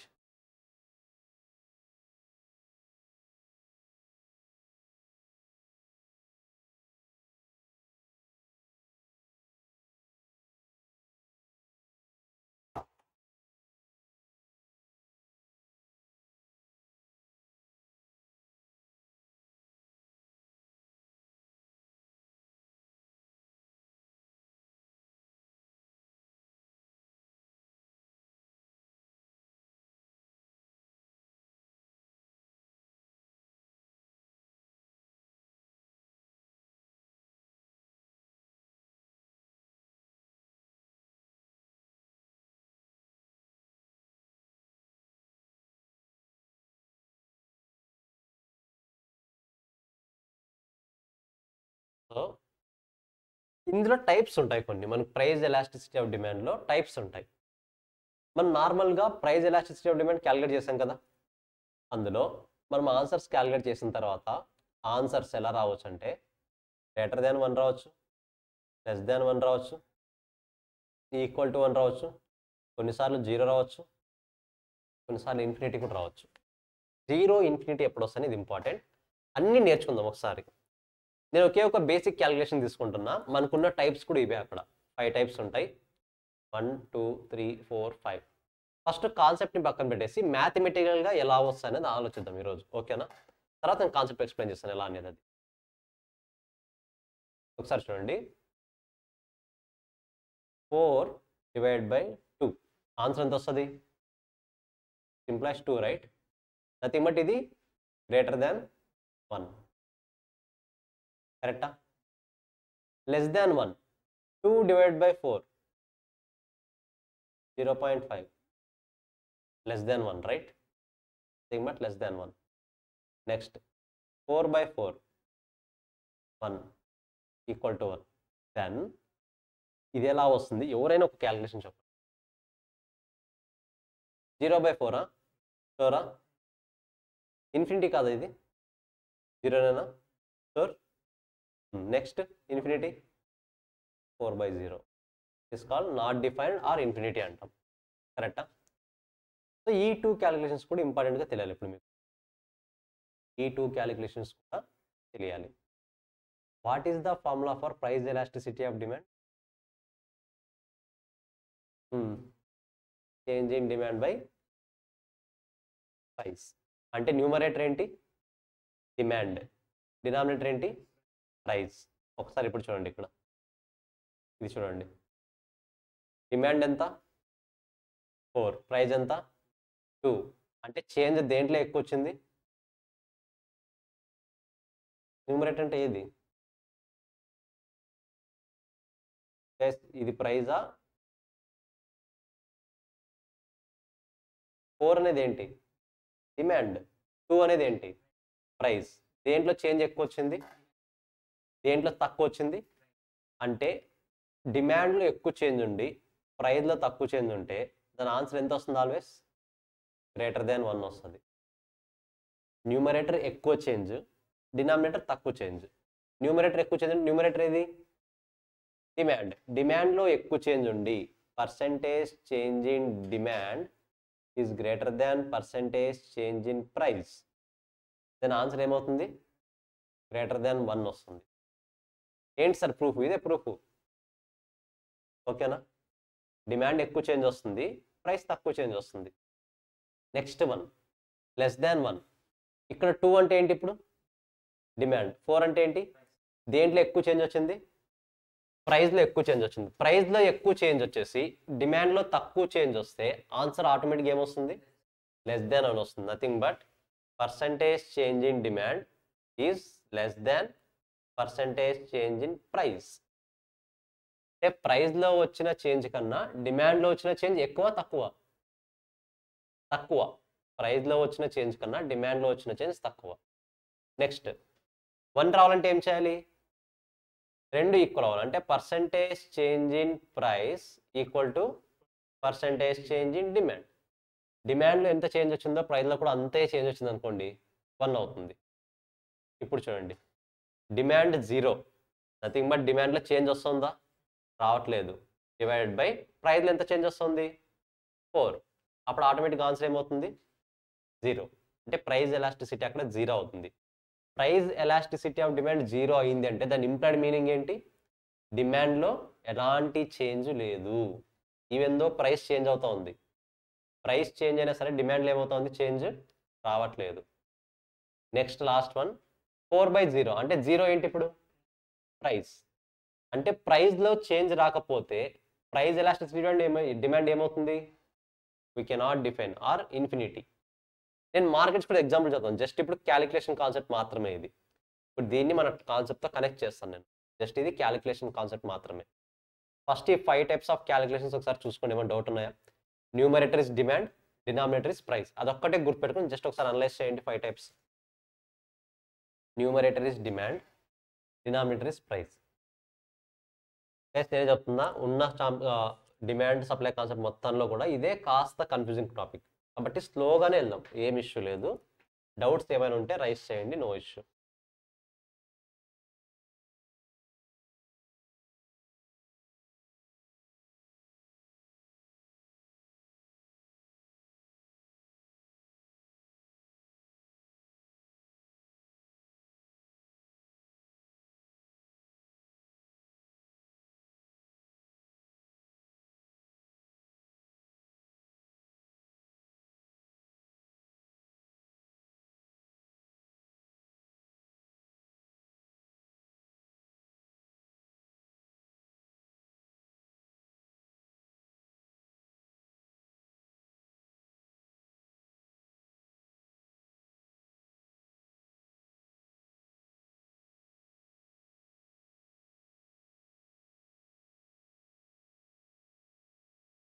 ఉంటాయా షూరా? టీసీ బ్యాక్గ్రౌండ్ ఉన్నారు ఎవరైనా? టీసీ అయినా ముగ్గురు. సో కాబట్టి మ్యాథ్స్తో తడబడుతున్నారు కాస్త. ధనుష్ నువ్వు ఐ థింక్ ఎంఈసీ కదా, టీసీనా? అయితే మీరు మ్యాథ్స్ క్యాలిక్యులేషన్స్ ఇంకా ఇన్డెప్త్గా ఇన్వాల్వ్ అవ్వాలి. ఓకేనా? అట్లీస్ట్ ఈ 5 గుర్తున్నా చాలు. న్యూమరేటరా డినామినేటర్ అది క్లారిటీ రావాలి. సార్ నోట్ డౌన్ చేసుకోవాలంటే చేసుకోండి, no issue. Guys try to maintain always running notes. ఖచ్చితంగా మెయింటైన్ చేయాలి. Of course suggestion, not mandatory. మీకు గుర్తుంటుంది సార్ అనుకుంటే నో ఇష్యూ, బట్ నేను ఇచ్చే అడ్వైజ్ అయితే మెయింటైన్ చేయండి అనే చెప్తాను.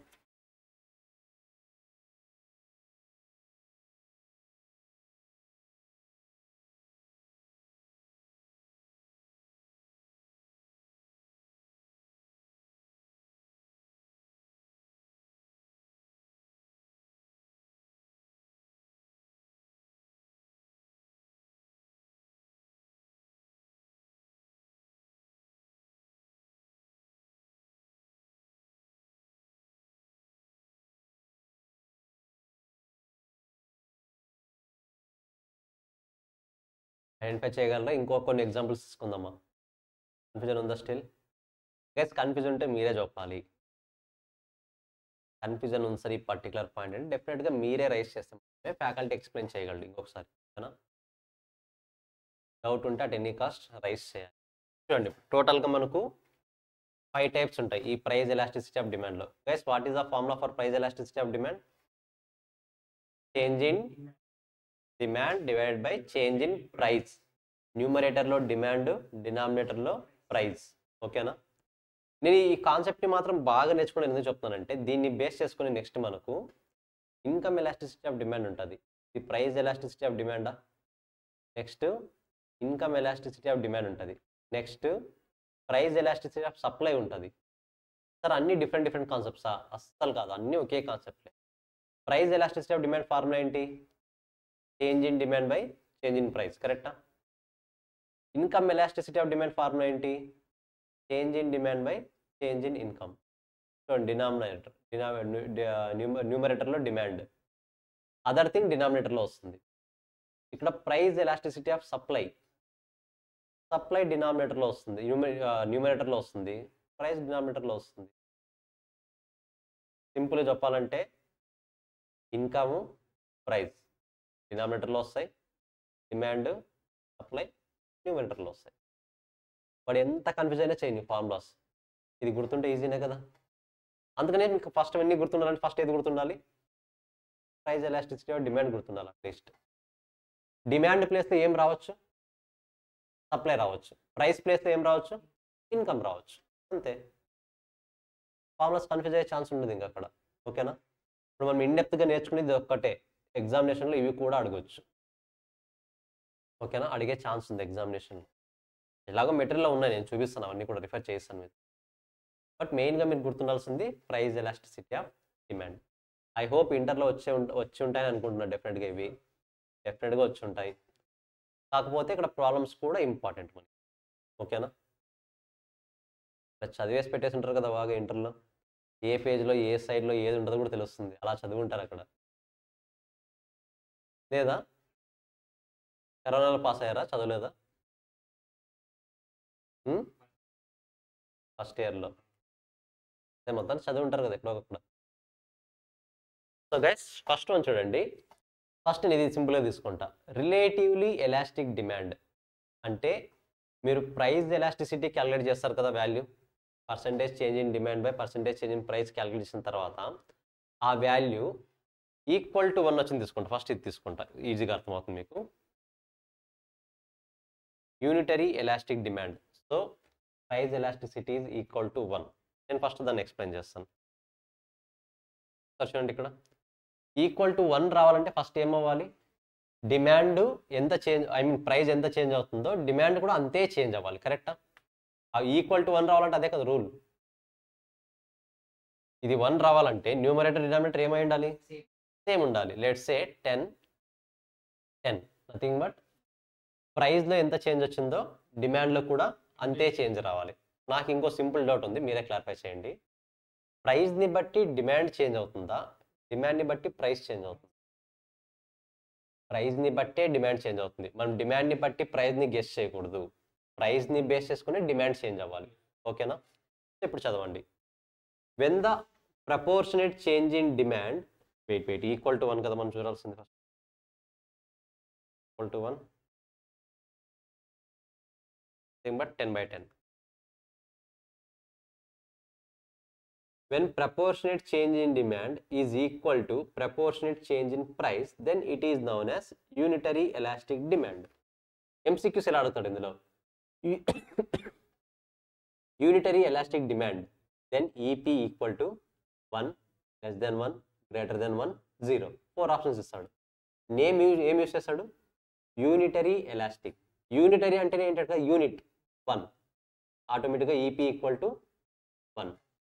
EP equal to 1. EP అంటే ఏంటి ఇక్కడ? Price elasticity. ఓకేనా? Elasticity of price or price elasticity. Greater than 1 వచ్చిందంటే ఒక నేమ్ ఉంటుంది, లెస్ దెన్ 1 వచ్చిందంటే ఒక నేమ్ ఉంటుంది, ఈక్వల్ టు 1 వచ్చిందంటే దాని నేమ్ ఉంటుంది. ఇలా MCQ ఫస్ట్ MCQ ఇలా అడగవచ్చు. నథింగ్ బట్ ఏం అడుగుతున్నాడు? Unitary elastic EP equal to 1, 0, greater than 1, less than 1, ఇలా 4 ఆప్షన్స్ ఇస్తాడు. మీరు ఒక ఆప్షన్ సెలెక్ట్ చేసుకోవాలి. యూనిటరీ ఎలాస్టిక్ అంటే ఏమవుతుంది ఆన్సర్? 1. ఇదే క్వశ్చన్ ఇంకో విధంగా అడగవచ్చు. If price is changed by 10%, then demand equal to. In unitary elastic, if price is changed by 10%, then demand is changed by how much percentage? 10%. ఎందుకు? మీకు తెలుసు కదా ఈక్వల్ టు 1 అనేది. ఈక్వల్ టు 1 ఎప్పుడు వస్తుంది? న్యూమరేటర్లో 10 నుండి డినామినేటర్లో కూడా 10 ఉంటేనే వస్తుంది. క్లారిటీ వస్తుందా MCQs ఎలా ఫ్రేమ్ చేయొచ్చు అనేది? సో రెడీగా ఉండాలి దానికి మీరు. It means that the demand and price change in the same, our prices are changing same. Here the value of EQ equal to 1. Generally comfort goods have unitary elastic demand or unitary elastic demand curve slopes downwards from left to right, but it is rectangular hyperbola. Guys, first ఈ points తర్వాత నేర్చుకుందాం. First మీరు ఏం నేర్చుకోవాలి అంటే ఏ type of గూడ్స్కి price ఎంత change అయితే demand కూడా అంతే చేంజ్ అయ్యే ఛాన్స్ ఉంటుంది. నెసెసరీస్ చేంజ్ అవుతాయా? Let's say salt is necessary, price increase అయింది అనుకోండి, డిమాండ్ చేంజ్ అవుతుందా? చేంజ్ అవ్వదు. నెసెసరీ గుడ్స్ కాదు, కంఫర్ట్ గుడ్స్. కంఫర్ట్ గుడ్స్ అంటే ఏంటి? నో, అవన్నీ నెసెసరీస్ అవుతాయి కదా. టీ అండ్ కాఫీ నెసెసరీ మనకి. నెసెసరీకి నెసెసిటీకి డిఫరెన్స్ ఏంటి? ఐడియా, టర్మినాలజీ ఐడియా ఉందా? అది నెసెసరీకి నెసెసిటీకి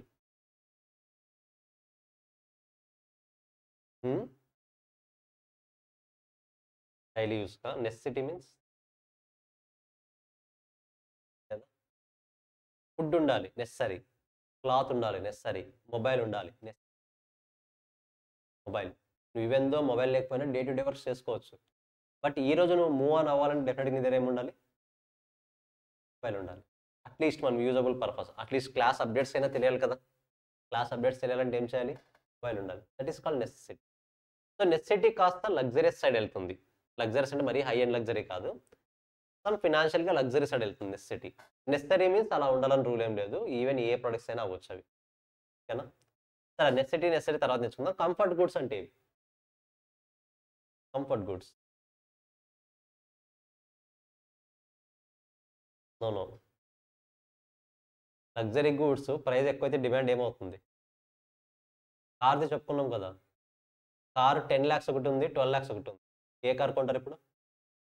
ఎందుకు? It is a luxury good. It is a luxury good. Luxury goods అనేది ఎప్పుడైనా సరే ప్రైస్ ఎక్కువ ఉండాలనుకుంటాం, తక్కువ ఉండాలనుకోము. అక్కడ మన పొజిషన్కి వాల్యూ ఉంటుంది కాబట్టి, స్టేటస్కి వాల్యూ ఉంటుంది కాబట్టి లగ్జరీకి ఎప్పుడైనా సరే ప్రైస్ ఎక్కువ ఉండాలనుకుంటాం. 1+ 90,000కి ఒక మొబైల్ ఉంది, 1 lakh ఒక మొబైల్ ఉంది. ఏది కొంటారు? 1+ అవ్వచ్చు, యాపిల్ ఐఫోన్స్ అవ్వచ్చు, ఏదైనా అవ్వచ్చు. ఏది కొంటారు? 1 lakh కొంటారు. 10,000 తక్కువ ఉంది కదా అంటే యాక్సెప్ట్ చేయరు దాన్ని. లేదు, 1 lakh కొంటాను నేను, బికాస్ స్టేటస్ని మెయింటైన్ చేయాలంటారు. కాబట్టి లగ్జరీ గుడ్స్కి ఎప్పుడైనా సరే డిమాండ్ ప్రైస్ ఎంత ఎక్కువ ఉంటే డిమాండ్ అంత ఎక్కువ ఉంటుంది. ఓకేనా? సరే, కంఫర్ట్ గుడ్స్ మరి ఏది? ఇంకా ఏవి మీరు చెప్పండి. నథింగ్ రాంగ్ అనే ఏం పర్లేదు. థింక్ చేయండి, ఏ ప్రోడక్ట్స్కి డిమాండ్ ప్రైస్ సమ్ పోర్షన్ పెరిగితే డిమాండ్ కూడా అంతే పెరుగుతుంది. ఇక్కడ పెరుగుతుంది అంటే నార్మల్గా అది ఇంక్రీజ్ అవ్వచ్చు, డిక్రీజ్ అవ్వచ్చు, చేంజ్ అంటున్నాం అంతే. నార్మల్గా ప్రైస్కి డిమాండ్కి ఏ రిలేషన్షిప్? దీని మీనింగ్ ఏంటంటే 10/10 మీనింగ్ ఏంటంటే టెల్ యూ, ఇది కూడా ఇంపార్టెంటే. నో ఇంక్రీజ్ అవ్వడనే చెప్పట్లేదు, అదే చెప్తున్నా, ఆ పాయింట్ 10%/10%. ఫస్ట్ న్యూమరేటర్లో ఉన్నది ఏంటి? డిమాండ్. డినామినేటర్లో ఉన్నది ప్రైస్. డిమాండ్ ప్రైస్, కరెక్టా? దీని మీనింగ్ ప్రైస్లో 10% చేంజ్ వస్తే డిమాండ్లో కూడా 10% చేంజ్ వచ్చిందని. దాని మీనింగ్ ఏంటి? చేంజ్ మీన్స్ ప్రైస్ 10% ఇంక్రీజ్ అవుతే డిమాండ్ 10% డిక్రీజ్ అవుతుంది. ప్లస్ ప్రైస్కి డిమాండ్కి ఆల్వేస్ ఏ రిలేషన్షిప్ ఉంటుంది. That's why increased by 10%, then demand will decreased by 10%. అలా కాకుండా ప్రైస్ 10% డిక్రీజ్ అయింది అనుకుంటే డిమాండ్ ఏమవుతుంది? 10% ఇంక్రీజ్ అవుతుంది. కాబట్టి మనం ప్రైస్ ఎలాస్టిసిటీ ఆఫ్ డిమాండ్లో ఇంక్రీజ్ డిక్రీజ్ అని కాకుండా చేంజ్ అని మాట్లాడతాం. ప్రైస్లో 10% చేంజ్ వస్తే డిమాండ్లో కూడా 10% చేంజ్ వస్తుంది. ప్రైస్లో 10% చేంజ్ మీన్స్ ఒకవేళ ప్రైస్ ఇంక్రీజ్ అయింది అంటే డిమాండ్ ఏమైంటుంది? డిక్రీజ్ అయి ఉంటుంది. That is called change. Increase అయినా డిక్రీజ్ అయినా చేంజే కదా. ఇప్పుడు క్లారిటీ వస్తుందా ఆ 10% మీనింగ్స్ ఏంటనేది? ప్రైస్ ఇంక్రీజ్ అయింది అంటే ఆటోమేటిక్గా న్యూమరేటర్ ఏమైంది? డిక్రీజ్ అయింది డిమాండ్. ఇప్పుడు ఏ ప్రోడక్ట్స్కి 10% ప్రైస్ ఇంక్రీజ్ చేస్తే డిమాండ్ 10% తగ్గుతుంది? ఏ టైప్ ఆఫ్ ప్రోడక్ట్స్కి? అడుంది కంఫర్ట్ గుడ్స్ అని. కంఫర్ట్ గుడ్స్ అంటే ఏంటని నాకు కావాలి ఇప్పుడు.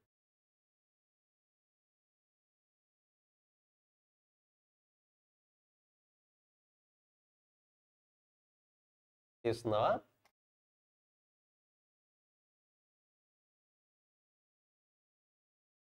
సింపుల్గా కంఫర్ట్ గుడ్స్ అంటే ఏంటంటే ఇక్కడ మన మొబైల్ ఉంది, మొబైల్కి ఒక పౌచ్ ఉంది, కరెక్టా?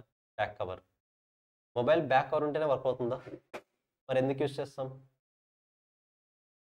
కంఫర్టబుల్ కోసం, కరెక్టా? నథింగ్ బట్ ఇప్పుడు అది 100 రూపీస్ ఉన్నది, 200 రూపీస్ అయిందనుకోండి, ఖచ్చితంగా కొంటావా? 100 రూపీస్కి వచ్చే ప్రోడక్ట్ 200 రూపీస్కి వస్తే కొంటావా? కొనము. ప్రైస్ ఇంక్రీజ్ అయ్యే కొద్దీ మనం ఏం చేస్తాం? డిమాండ్ని. సో అలాంటిది ఎగ్జాక్ట్గా పర్సంటేజ్ ఆఫ్ ప్రైస్ ఎంతైతే అవుతుందో డిమాండ్ కూడా అంతే చేంజ్ అయ్యే ఛాన్సెస్ ఇలాంటి కంఫర్ట్ గుడ్స్కి ఉంటాయి. మన లైఫ్ కంఫర్టబుల్గా లీడ్ చేయడానికి ఏవైతే మనం ప్రోడక్ట్స్ యూస్ చేస్తామో, కంఫర్టబుల్ గూడ్స్ మీన్స్ మనకు కన్వీనియన్స్గా ఉన్న గూడ్స్ అంతే, వాటిని మాత్రమే యూజ్ చేస్తాం. వాటికి ఆటోమేటిక్గా ఎంత ఎగ్జాక్ట్ 10% అండ్ 10% ఈజ్ ఎగ్జాంపుల్ తీసుకుంటే 10% ప్రైస్ ఇంక్రీజ్ అయితే డిమాండ్ కూడా 10% డిక్రీజ్ అవుతుందంటాం. బట్ రియాలిటీలో ఎగ్జాక్ట్గా 10% చేంజ్ అవుతుంది రూల్ లేదు, అటు ఇటుగా చేంజ్ అవుతుంది. ఎప్పుడు కూడా ఎగ్జాక్ట్ వన్ చేంజ్ అవుతుంది కదా, ఎప్పటికీ చేంజ్ అవుతాయి ఏవైనా ప్రోడక్ట్స్, ఏవి చేంజ్ అవ్వవు. సో ఈ ఫస్ట్ క్లారిటీ వస్తుంది. యూనిటరీ ఎలాస్టిక్ అంటే ఏంటంటే ఒకసారి చదవండి ఫస్ట్. ఇది చేంజ్ అంటే మీనింగ్ క్లారిటీ రావాలి. చేంజ్ అంటే ప్రైస్ ఇంక్రీజ్ అయితే డిమాండ్ డిక్రీజ్ అయిందని, ప్రైస్ డిక్రీజ్ అయితే డిమాండ్ ఇంక్రీజ్ అయిందని, ఓకేనా?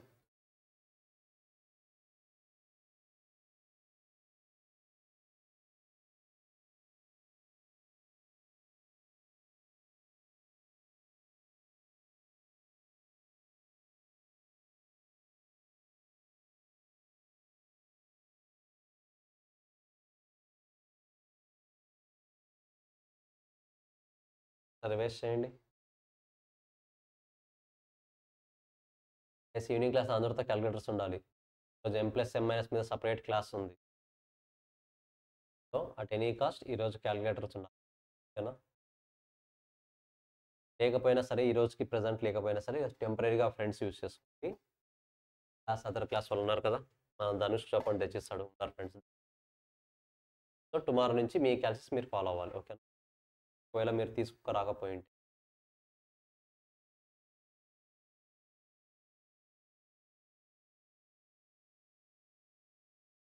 ఎస్, క్లియరా? =1 ఎప్పుడు వస్తుంది? ప్రైస్లో ఎంత చేంజ్ వచ్చి ఉండాలో డిమాండ్లో కూడా అంతే చేంజ్ వచ్చి ఉండాలి. ఏమంటాం దీన్ని? Unitary elastic demand. యూనిట్, ఓకేనా? నెక్స్ట్ >1 చూద్దాం. >1 గైస్,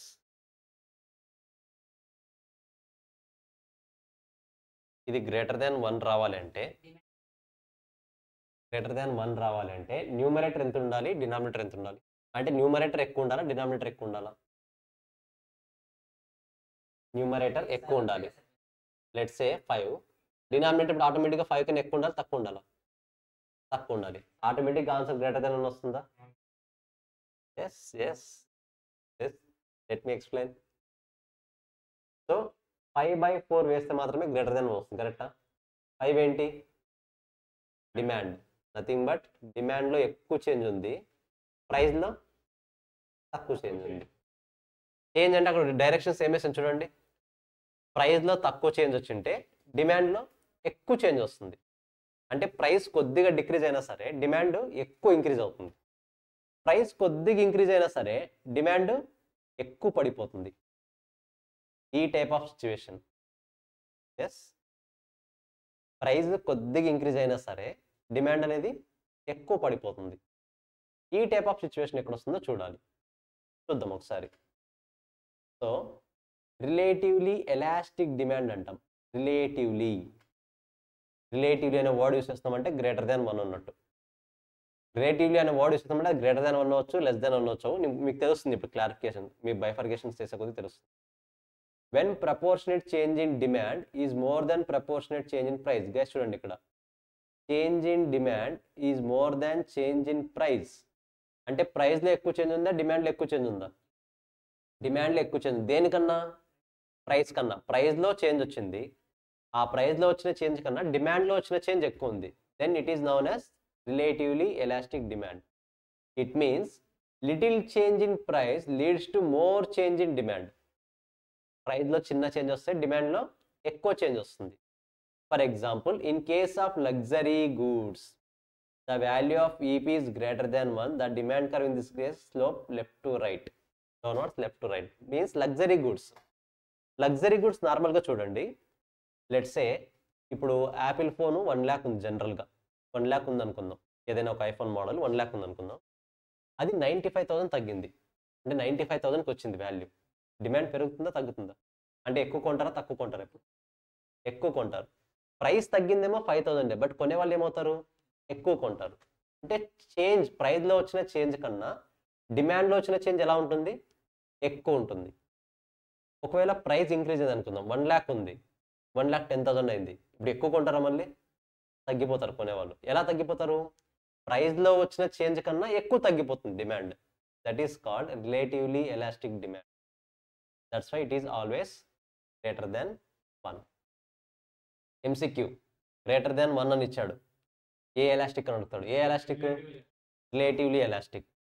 ఇంకో క్వశ్చన్ ఎలా ఇవ్వచ్చు?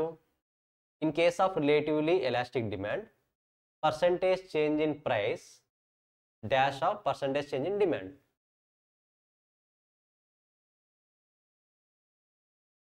Percentage change in price dash percentage change in demand. Relatively elastic greater than 1 ఉంది అంటే డిమాండ్లో ఎక్కువ చేంజ్ ఉంటుందా, ప్రైస్లో ఎక్కువ చేంజ్ ఉంటుందా? డిమాండ్లో ఎక్కువ చేంజ్ ఉంటుంది. నేను ఏమడుతున్నాను? Percentage change in price dash percentage change in demand అని అడుగుతున్నా. What is your answer? Less దానా గ్రేటర్ దానా? షూరా? వాయిస్ రావట్లేదా గైస్? అనుపమ మీకు ఒక్కటే రావట్లేదు, ఎవరికి రావట్లేదా? ఒకసారి కన్ఫర్మ్ చేయండి. Gnaneshwari, Naveen is my idea clear? క్లియర్గా ఉందా? అన్నపూర్ణ ఒకసారి లాగౌట్ లాగిన్ అవ్వండి. అన్నపూర్ణ ఒకసారి లాగౌట్ లాగిన్ అవ్వండి. So guys, percentage change in price dash percentage change in demand according to relatively elastic demand. Which one will be the highest changing factor? ప్రైజా డిమాండా? నార్మల్గా relative ఎలాస్టిక్లో ఏది ఎక్కువ చేంజ్ అవుతుంది? డిమాండ్ ఎక్కువ చేంజ్ అవుతుంది కదా. మరి అలాంటప్పుడు ఈ కండిషన్లో మనం ఏం ఫిల్ చేయాలి? లెస్ దానా గ్రేటర్ దానా? లెస్ దాన్ అంటే దాని మీనింగ్ ఏంటి? ప్రైస్లో తక్కువ చేంజ్ వచ్చింది, డిమాండ్లో ఎక్కువ చేంజ్ వచ్చిందని. అదే కదా రూలు. మీరు గ్రేటర్ దాన్ పెడితే ఏమవుతుంది? ప్రైస్లో ఎక్కువ చేంజ్, డిమాండ్లో తక్కువ చేంజ్. ఆన్సర్ రివర్స్ అయిపోతుంది. చూడండి, మీకు కాన్సెప్ట్స్ తెలుసు కానీ దాన్ని ఇంప్లిమెంట్ చేయడం తెలియదు. Agree, you know the concept, but you don't know how to implement it. ఇంతవరకు ఇప్పుడు ఏం తెలుసు? Percentage change in demand is greater than percentage change in price. ఇది మీకు తెలుసు, దాన్ని రివర్స్లో ఇచ్చాడు, తడబడుతున్నారు అప్పుడే మీరు. సో ఈ నాలెడ్జ్ మనకి రావాలి. మన మెటీరియల్ మొత్తం ఇది ప్రాక్టీస్ చేస్తాం, ఎగ్జామ్లో ఇది రావచ్చు. Should be ready to answer. ఇవి రెండు ఒకటా డిఫరెన్సా? రెండు ఒకటే, కాకపోతే డిమాండ్ని ప్రైస్ని చేంజ్ చేసి ఇచ్చాడు ఫ్యాక్టర్స్ అంతా. మీరు గ్రేటర్ దాన్ పెట్టాలా లెస్ దాన్ పెట్టాలా అన్నది అక్కడ పాయింట్. దాన్ని ఐడెంటిఫై చేయగలిగితే చాలు. Guys, is my point clear? మన కన్ఫ్యూజన్ ఉందా? జస్ట్ ఒకసారి చదవండి ఇది కూడా. Just read once.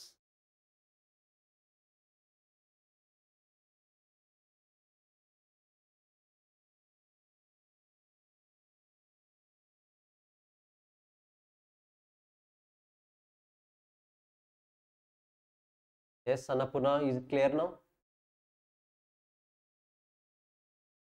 Annapurna, ఈరోజు జాయిన్ అయ్యారా? Okay, as early as possible recordings అన్నీ కంప్లీట్ చేసేయాలి, ఓకేనా? ఓకే,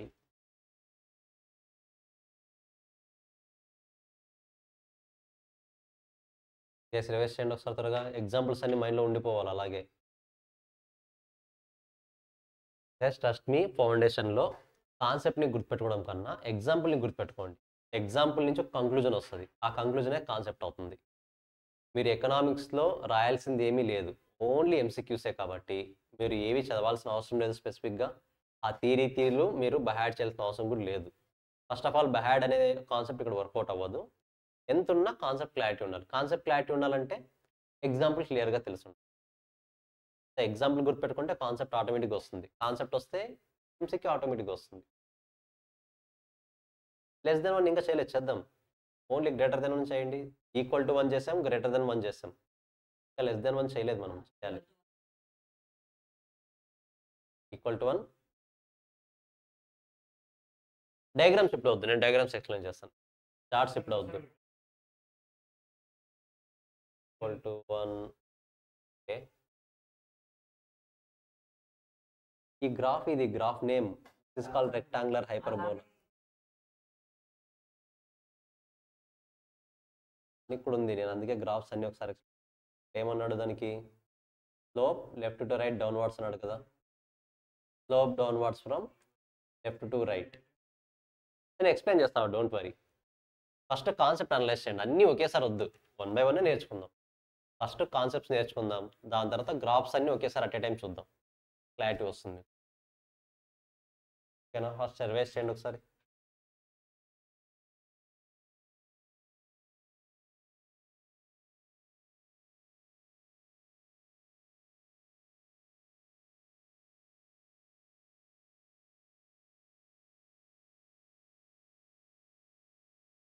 రేపు లక్కీగా మనము ఈ కోర్స్ చేయక, ఒకవేళ ఈవెన్ కోర్స్ కంప్లీట్ అయిన తర్వాత కూడా మీరు బిజినెస్ స్టార్ట్ చేయాలనుకుంటే ఫస్ట్ మీకు క్లారిటీ ఉండాల్సిన పాయింట్స్ ఇవే. మీ ప్రోడక్ట్కి ఎప్పుడు డిమాండ్ ఇంక్రీజ్ అవుతుంది, మీ ప్రోడక్ట్కి ఎప్పుడు డిమాండ్ డిక్రీజ్ అవుతుంది.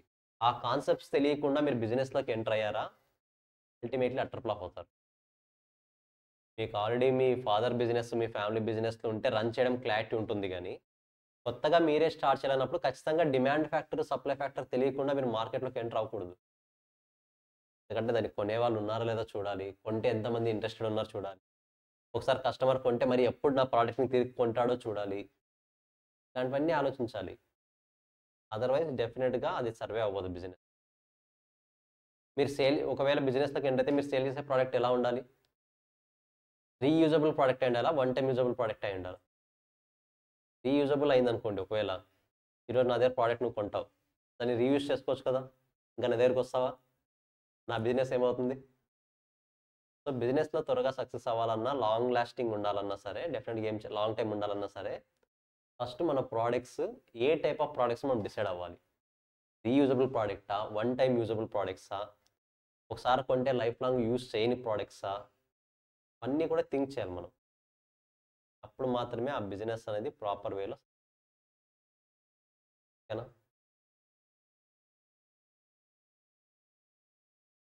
ఎక్కువ మంది కొనరు. కానీ వెయిట్ నార్మల్‌గా ఎలా అంటే రీయూజబుల్ ప్రోడక్ట్‌ని ఎలా చేయాలంటే మన ఇండియాలో 140 క్రోర్స్ ఉన్నారు. రీయూజబుల్ లేని ప్రోడక్ట్స్‌ని ఎప్పుడైనా సరే కంపెనీ ఎలా థింక్ చేస్తుందంటే సేల్ చేసిన కస్టమర్‌కి సేల్ చేయాలనుకోదు. కొత్త కస్టమర్స్‌ని ఎక్కువ టార్గెట్ చేస్తుంది. 140 క్రోర్స్ ఉన్నారు. గట్టిగా మాట్లాడితే రిలయన్స్ ప్రోడక్ట్‌ని మన ఇండియాలో 140 క్రోర్స్‌లో 60, 70 క్రోర్స్ కొంటారు. అంత పెద్ద కంపెనీనే 60, 70 క్రోర్స్ కొంటున్నప్పుడు మన కంపెనీని ఎంతమంది కొంటారు గట్టిగా మాట్లాడితే? 1,00,000 మంది కొంటే ఎక్కువైపోతుంది. అంటే రిమైనింగ్ 139 క్రోర్స్ 99 లాక్స్ పీపుల్ ఎవరైతే ఉన్నారో వాళ్ళకి ఎలా సేల్ చేయాలని చూడాలి నువ్వు. ఒక కస్టమర్ మరి నీ దగ్గర తిరిగి రావాలని కోరుకోకూడదు అలాంటి కేసులో. వాడు ఇంకా కొత్త కస్టమర్‌ని తీసుకొచ్చేలా చేయాలి. మనకు కొత్త కస్టమర్స్ రావాలి. అలా ప్లాన్ చేయాలి. అప్పుడు మాత్రమే సర్వైవ్ అవుతాం. లెట్స్ సే ఇప్పుడు రిఫ్రిజిరేటర్స్ ఉన్నాయి, టీవీస్ ఉన్నాయి. Let's say refrigerator. ఒకసారి కొంటే అట్‌లీస్ట్ ఆ ఫ్యామిలీ ఒక 5 ఇయర్స్ వరకు మన షాప్ చూస్తుందా? ఒక 5 ఇయర్స్ వరకు చూస్తుందా? చూడదు. అంటే ఇప్పుడు నీ దగ్గర కొన్న కస్టమరు 5 ఇయర్స్ వరకు నీ ఫేస్ చూడ్డింకా. Minimum 5 years. ఇంకా ఇప్పుడు మిడిల్ క్లాస్ ఫ్యామిలీస్ అయితే ఆల్మోస్ట్ ఆ ఫ్రిడ్జ్‌ని 15 ఇయర్స్, 20 ఇయర్స్ యూజ్ చేస్తారు. కరెక్టా? ఫ్రీక్వెంట్‌గా చేంజ్ చేయరు కొన్ని families. Even middle class family అయినా, లగ్జరీ ఫ్యామిలీ అయినా, నార్మల్ ఫ్యామిలీ అయినా సరే, వన్స్ ఒక ప్రోడక్ట్ కొనాలంటే ఫ్రీక్వెంట్‌గా చేంజ్ చేసే స్కోప్ తక్కువుంటుంది. అలాంటప్పుడు ఒక 10-15 ఇయర్స్ కస్టమర్ ఇంక నీ షాప్‌లోకి రాడు. మరి నీ బిజినెస్ ఎలా సక్సెస్ అవ్వాలి? అవుతుందా? అవుతది. ఎప్పుడు? నువ్వు కొత్త కస్టమర్స్‌ని ఇన్వైట్ చేయాలప్పుడు. అంతేగాని నీ కస్టమర్సే ప్రతిసారి నీ దగ్గర రావాలంటే రారు. ఎందుకు? ఆల్రెడీ కొనేసాడు కదా ఫ్రిడ్జ్ నీ దగ్గర. ఇంకెందుకొస్తాడు మరి నీ దగ్గరికి? సో, ఇప్పుడు నువ్వేం చేయాలి? ఈ కస్టమర్‌ని మోల్డ్ చేసుకోగలిగితే, ఈ కస్టమర్ సర్వీసెస్ సాటిస్ఫై అవుతే, నెక్స్ట్ ఈ కస్టమర్ ఇంకో కస్టమర్‌ని పిలుచుకొస్తాడు. న్యూ కస్టమర్స్‌ని డెవలప్ చేసుకోవాలి. ఇలా కాకుండా కిరాణా షాప్ ఉందనుకుందాం. కిరాణా షాప్ రీయూజబులా? నాన్ రీయూజబులా? నువ్వు సేల్ చేసే ప్రొడక్ట్స్. రీయూజ్ చేయొచ్చా మరి వాటిని నువ్వు? రీయూజ్ చేయొచ్చా? లెట్స్ సే ఇప్పుడు రైస్ ఉన్నాయి. రైస్‌ని రీయూజ్ చేస్తామా? లేదు. One time కన్జంప్షనే. రైస్ అయిపోతే మరి డెఫినిట్‌గా ఏం చేయాలి? మరీ రావాలి. అంటే కస్టమర్ ప్రతిసారి నా దగ్గరికొస్తాడా లేదా? అంటే ఎగ్జిస్టింగ్ కస్టమర్సే రిపీటెడ్‌గా వస్తుంటారు నా దగ్గరికి. కాబట్టి నా బిజినెస్ గురించి ఆలోచించాల్సిన అవసరం లేదు. రిఫ్రిజిరేటర్ షాప్‌కి, ఈ షాప్‌కి ఎంత డిఫరెన్స్ ఉంది? సెకండ్ షాప్‌లో వచ్చిన కస్టమర్ ప్రతిసారి వస్తాడు. కాబట్టి కస్టమర్ గురించి భయపడాల్సిన అవసరం లేదు. బట్ ఫస్ట్ కేస్‌లో వచ్చిన కస్టమర్ మరీ రాడు. కొత్త కస్టమర్‌ని నేను క్రియేట్ చేసుకోవాలి. సెకండ్ బిజినెస్‌లో ఏం చేస్తాను? ఎగ్జిస్టింగ్ కస్టమర్స్ నా నుండి వెళ్ళిపోకుండా రిటైన్ చేయడానికి నేను ట్రై చేయాలి. నా నుండి వెళ్ళిపోకుండా నా దగ్గరే ఉండడానికి ట్రై చేయాలి. ఏ దాంట్లో? కిరాణా షాప్‌లో. అదే రిఫ్రిజిరేటర్ షాప్‌లో ఎగ్జిస్టింగ్ కస్టమర్ గురించి ఆలోచించాల్సిన అవసరం లేదు. ఏం చేయాలి? కొత్త కస్టమర్స్ కోసం ట్రై చేయాలి. అంటే నేను సేల్ చేసే ప్రొడక్ట్‌ని బట్టి నా స్ట్రాటజీ చేంజ్ అవ్వాలి. ఇలాంటి మైండ్ బ్లోయింగ్ కాన్సెప్ట్స్ అన్నీ మీరు ఇక్కడ ఎకనామిక్స్‌లో నేర్చుకుంటారు. ఎకనామిక్స్‌లో సమ్ పోర్షన్ నేర్చుకుంటారు. దీనికి సమ్ ఎక్స్‌ట్రీమ్ పోర్షన్ ఎక్కడొస్తుందంటే మరి ఇంటర్ లెవెల్‌లో ఎస్ఎంలో వస్తుంది. స్ట్రాటజిక్ మేనేజ్మెంట్ అని ఉంటుంది. ఆ సబ్జెక్ట్‌లో వస్తుంది. స్ట్రాటజీస్ ఫార్మ్ చేస్తారు మీరు. ఒక బిజినెస్ సక్సెస్ అవ్వాలంటే ఎలాంటి స్ట్రాటజీస్ నేను యూజ్ చేయాలి? ఏ టైప్ ఆఫ్ స్ట్రాటజీస్ యూజ్ చేయాలి? మార్కెట్‌లో already A type of strategies ఉన్నాయి? నేను ఇంకా కొత్తగా క్రియేటివ్‌గా ఏమైనా ఆలోచించొచ్చా? ఎలాంటి కొత్తవైనవి ట్రై చేయొచ్చా? ఇలాంటివన్నీ కూడా అక్కడ నేర్చుకుంటారు. సేమ్ అలాగే ప్రైస్ ఎప్పుడు ఇంక్రీజ్ చేయాలి? ఎప్పుడు డిక్రీజ్ చేయాలి? నీ ప్రొడక్ట్ సక్సెస్ అవ్వాలంటే ప్రైస్ ఎప్పుడు ఇంక్రీజ్ చేయాలి? ఎప్పుడు డిక్రీజ్ చేయాలి? ఈ ఎకనామిక్స్‌లో నేర్చుకుంటారు. అందుకే కాన్సెప్ట్స్ అన్నీ కూడా కనెక్టెడ్‌గా ఉంటాయి చాలా వరకు. అందుకని ఏవైనా మిస్ అయిన టాపిక్స్ ఉన్నా ఎప్పటిదప్పుడు కంప్లీట్ చేసేయండి. మీకు ఈ 2 కాన్సెప్ట్స్ ఐడియా వచ్చింది. ఇప్పుడు రిఫ్రిజిరేటర్ షాప్‌కి, కిరాణా షాప్‌కి డిఫరెన్స్ ఐడియా వచ్చిందా? ఏ కస్టమర్‌ని టార్గెట్ చేయాలన్నది. మనం ప్రొడక్ట్‌ని సేల్ చేసే దాన్ని బట్టి కస్టమర్స్ చేంజ్ అవుతారు ఆటోమేటిక్‌గా. ఓకేనా? డిస్కస్ చేద్దాం. చాలా వస్తాయి అలాంటి పాయింట్స్ ఇంకా. సో, లెస్ థాన్ 1 చూద్దాం ఇప్పుడు. లెస్ థాన్ 1 రావాలంటే ఇప్పుడు మీరు చెప్పండి ఏం చేయాలి? ఇది లెస్ థాన్ 1 రావాలి వాల్యూ. న్యూమరేటర్ ఎక్కువ ఉండాలా? డినామినేటర్ ఎక్కువ ఉండాలా? డినామినేటర్ ఎక్కువ ఉండాలా? షూరా? న్యూమరేటర్ 4 ఉంటే 4 కన్నా డినామినేటర్ ఎక్కువ ఉండాలి. అప్పుడు మాత్రమే లెస్ థాన్ వస్తుంది. అంటే చేంజ్ దేంట్లో ఎక్కువొచ్చింది? ప్రైస్‌లో చేంజ్ ఎక్కువొచ్చింది. డిమాండ్‌లో చేంజ్ తక్కువొచ్చింది. కరెక్టా? ప్రైస్‌లో వచ్చిన చేంజ్ కంటే డిమాండ్‌లో వచ్చిన చేంజ్ తక్కువ. ఇప్పుడు ఒకసారి చదవండి. When the proportionate change in demand is less than proportionate change in price. Nothing but డిమాండ్‌లో తక్కువ చేంజ్ వస్తుంది. ప్రైస్‌లో ఎక్కువ చేంజ్ వస్తుంది. It is called relatively inelastic demand. It means that more change in price leads to less change in demand. For example, in case of necessary goods. Guys, necessary goods. Example, salt. 10 rupees ఉన్నది 20 rupees అయింది. Demand price increase అయింది కదా, demand ఏమవ్వాలి నార్మల్గా? నార్మల్గా ఏమవ్వాలి? Decrease అవ్వాలి. కానీ సాల్ట్ కేసులో డిక్రీజ్ అవుతుందా, కొద్దిగా పడిపోతుందా? చాలా నెగ్లిజిబుల్గా పడిపోతుంది వాల్యూ డిమాండ్. ఎందుకు? సాల్ట్ ఈజ్ నెసరీ గుడ్, మనకి కంపల్సరీగా మనం యూజ్ చేయాల్సిన గుడ్. కాబట్టి ప్రైస్ ఇంక్రీజ్ అయినా సరే డిమాండ్ ఏమవుతుంది? డిక్రీజ్ అవుతుంది. ఎలా డిక్రీజ్ అవుతుంది? నెగ్లిజిబుల్ కేసులో డిక్రీజ్ అవుతుంది. కాబట్టి ప్రైస్లో వచ్చే చేంజ్ కన్నా ప్రైస్లో 10 రూపీస్ చేంజ్ వచ్చింది, డిమాండ్లో అంత చేంజ్ వస్తుందా? డెఫినెట్గా రాదు, తక్కువే చేంజ్ వస్తుంది. Is it clear? క్లారిటీ వస్తుందా? So the value of is less than 1. The demand curve in this case is sloped downwards from left to right, but it is steeper than relatively elastic. Guys, graphs గురించి ఇప్పుడు వద్దు, graph గురించి నేను తర్వాత explain చేస్తాను tomorrow క్లాస్లో. As of now equal to 1, greater than 1, less than 1, ఈ 3 points ఒకసారి క్లియర్గా చదవండి. 0, ఇన్ఫినిటీ టుమారో చూద్దాం. 0, infinity as well as graphs tomorrow చూద్దాం.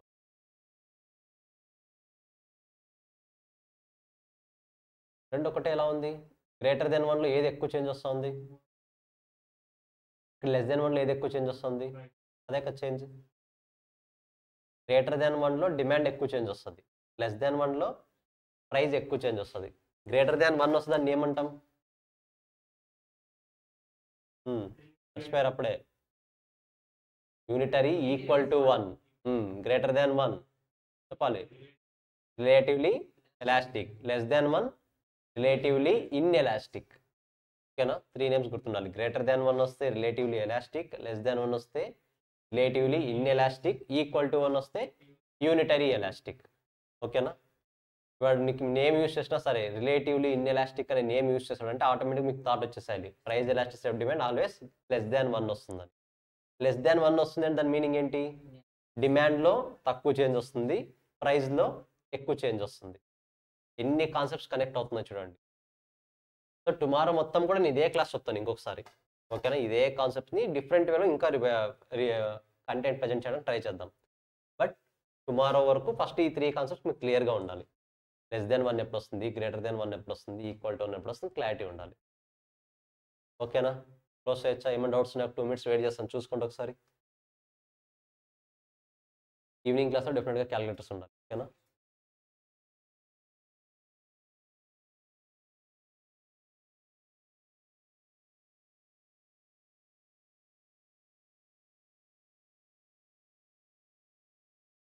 ఎస్, మీకు ఇప్పటికే ఫుల్ ఫ్లెడ్జ్డ్ క్లాస్ స్టార్ట్ అయిపోయింది. మండే నుండి ఇంకా ఫుల్ ఫ్లెడ్జ్డ్గా స్టార్ట్ అవుతుంది. ఓకేనా? కాబట్టి బిఫోర్ మండే మీకు ఏవి పెండింగ్ క్లాసెస్ ఉన్నా సరే అన్నీ కూడా కంప్లీట్ చేసేసేయండి. అది మీ రెస్పాన్సిబిలిటీనే. ఓకేనా? ఒకవేళ కొత్తగా జాయిన్ అవ్వాలి, తక్కువగానే జరిగే క్లాస్ ఏమి ఎక్కువ జరగలేదు. హార్డ్లీ ఈచ్ చాప్టర్ ఒక 7 to 10 లెక్చర్స్ ఉంటాయి. సో వీలైనంత త్వరగా కంప్లీట్ చేస్తే బెటర్. ఓకేనా? ఈ హై పోర్షన్ ఏం జరగలేదు. ఇంకా ఫస్ట్ చాప్టర్లో 50% సిలబస్ కూడా కంప్లీట్ అవ్వలేదు ఒక చాప్టర్లో, ఏ సబ్జెక్ట్ తీసుకున్నాం. సో వీళ్ళని తొందరగా కంప్లీట్ చేసేయండి, రిమైనింగ్ టాపిక్స్ అలాగే మూవ్ అయిపోయి.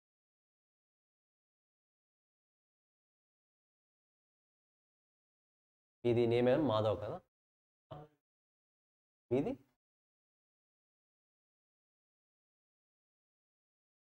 ధనుష్ ఎలా తెలుసు మీకు? Hostel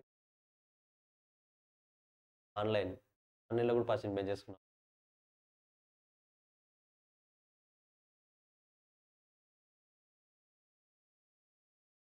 yes, clear? క్లోజ్ చేయొచ్చా? డౌట్ లేవు కదా? అయితే సరే రివైజ్ చేసుకోండి. నెక్స్ట్ క్లాస్తో మీతో డిస్కస్. క్లాస్ ఉందా ఎప్పుడు? స్టడీ ఎవరా? సో నెక్స్ట్ క్లాస్తో మీతో డిస్కస్.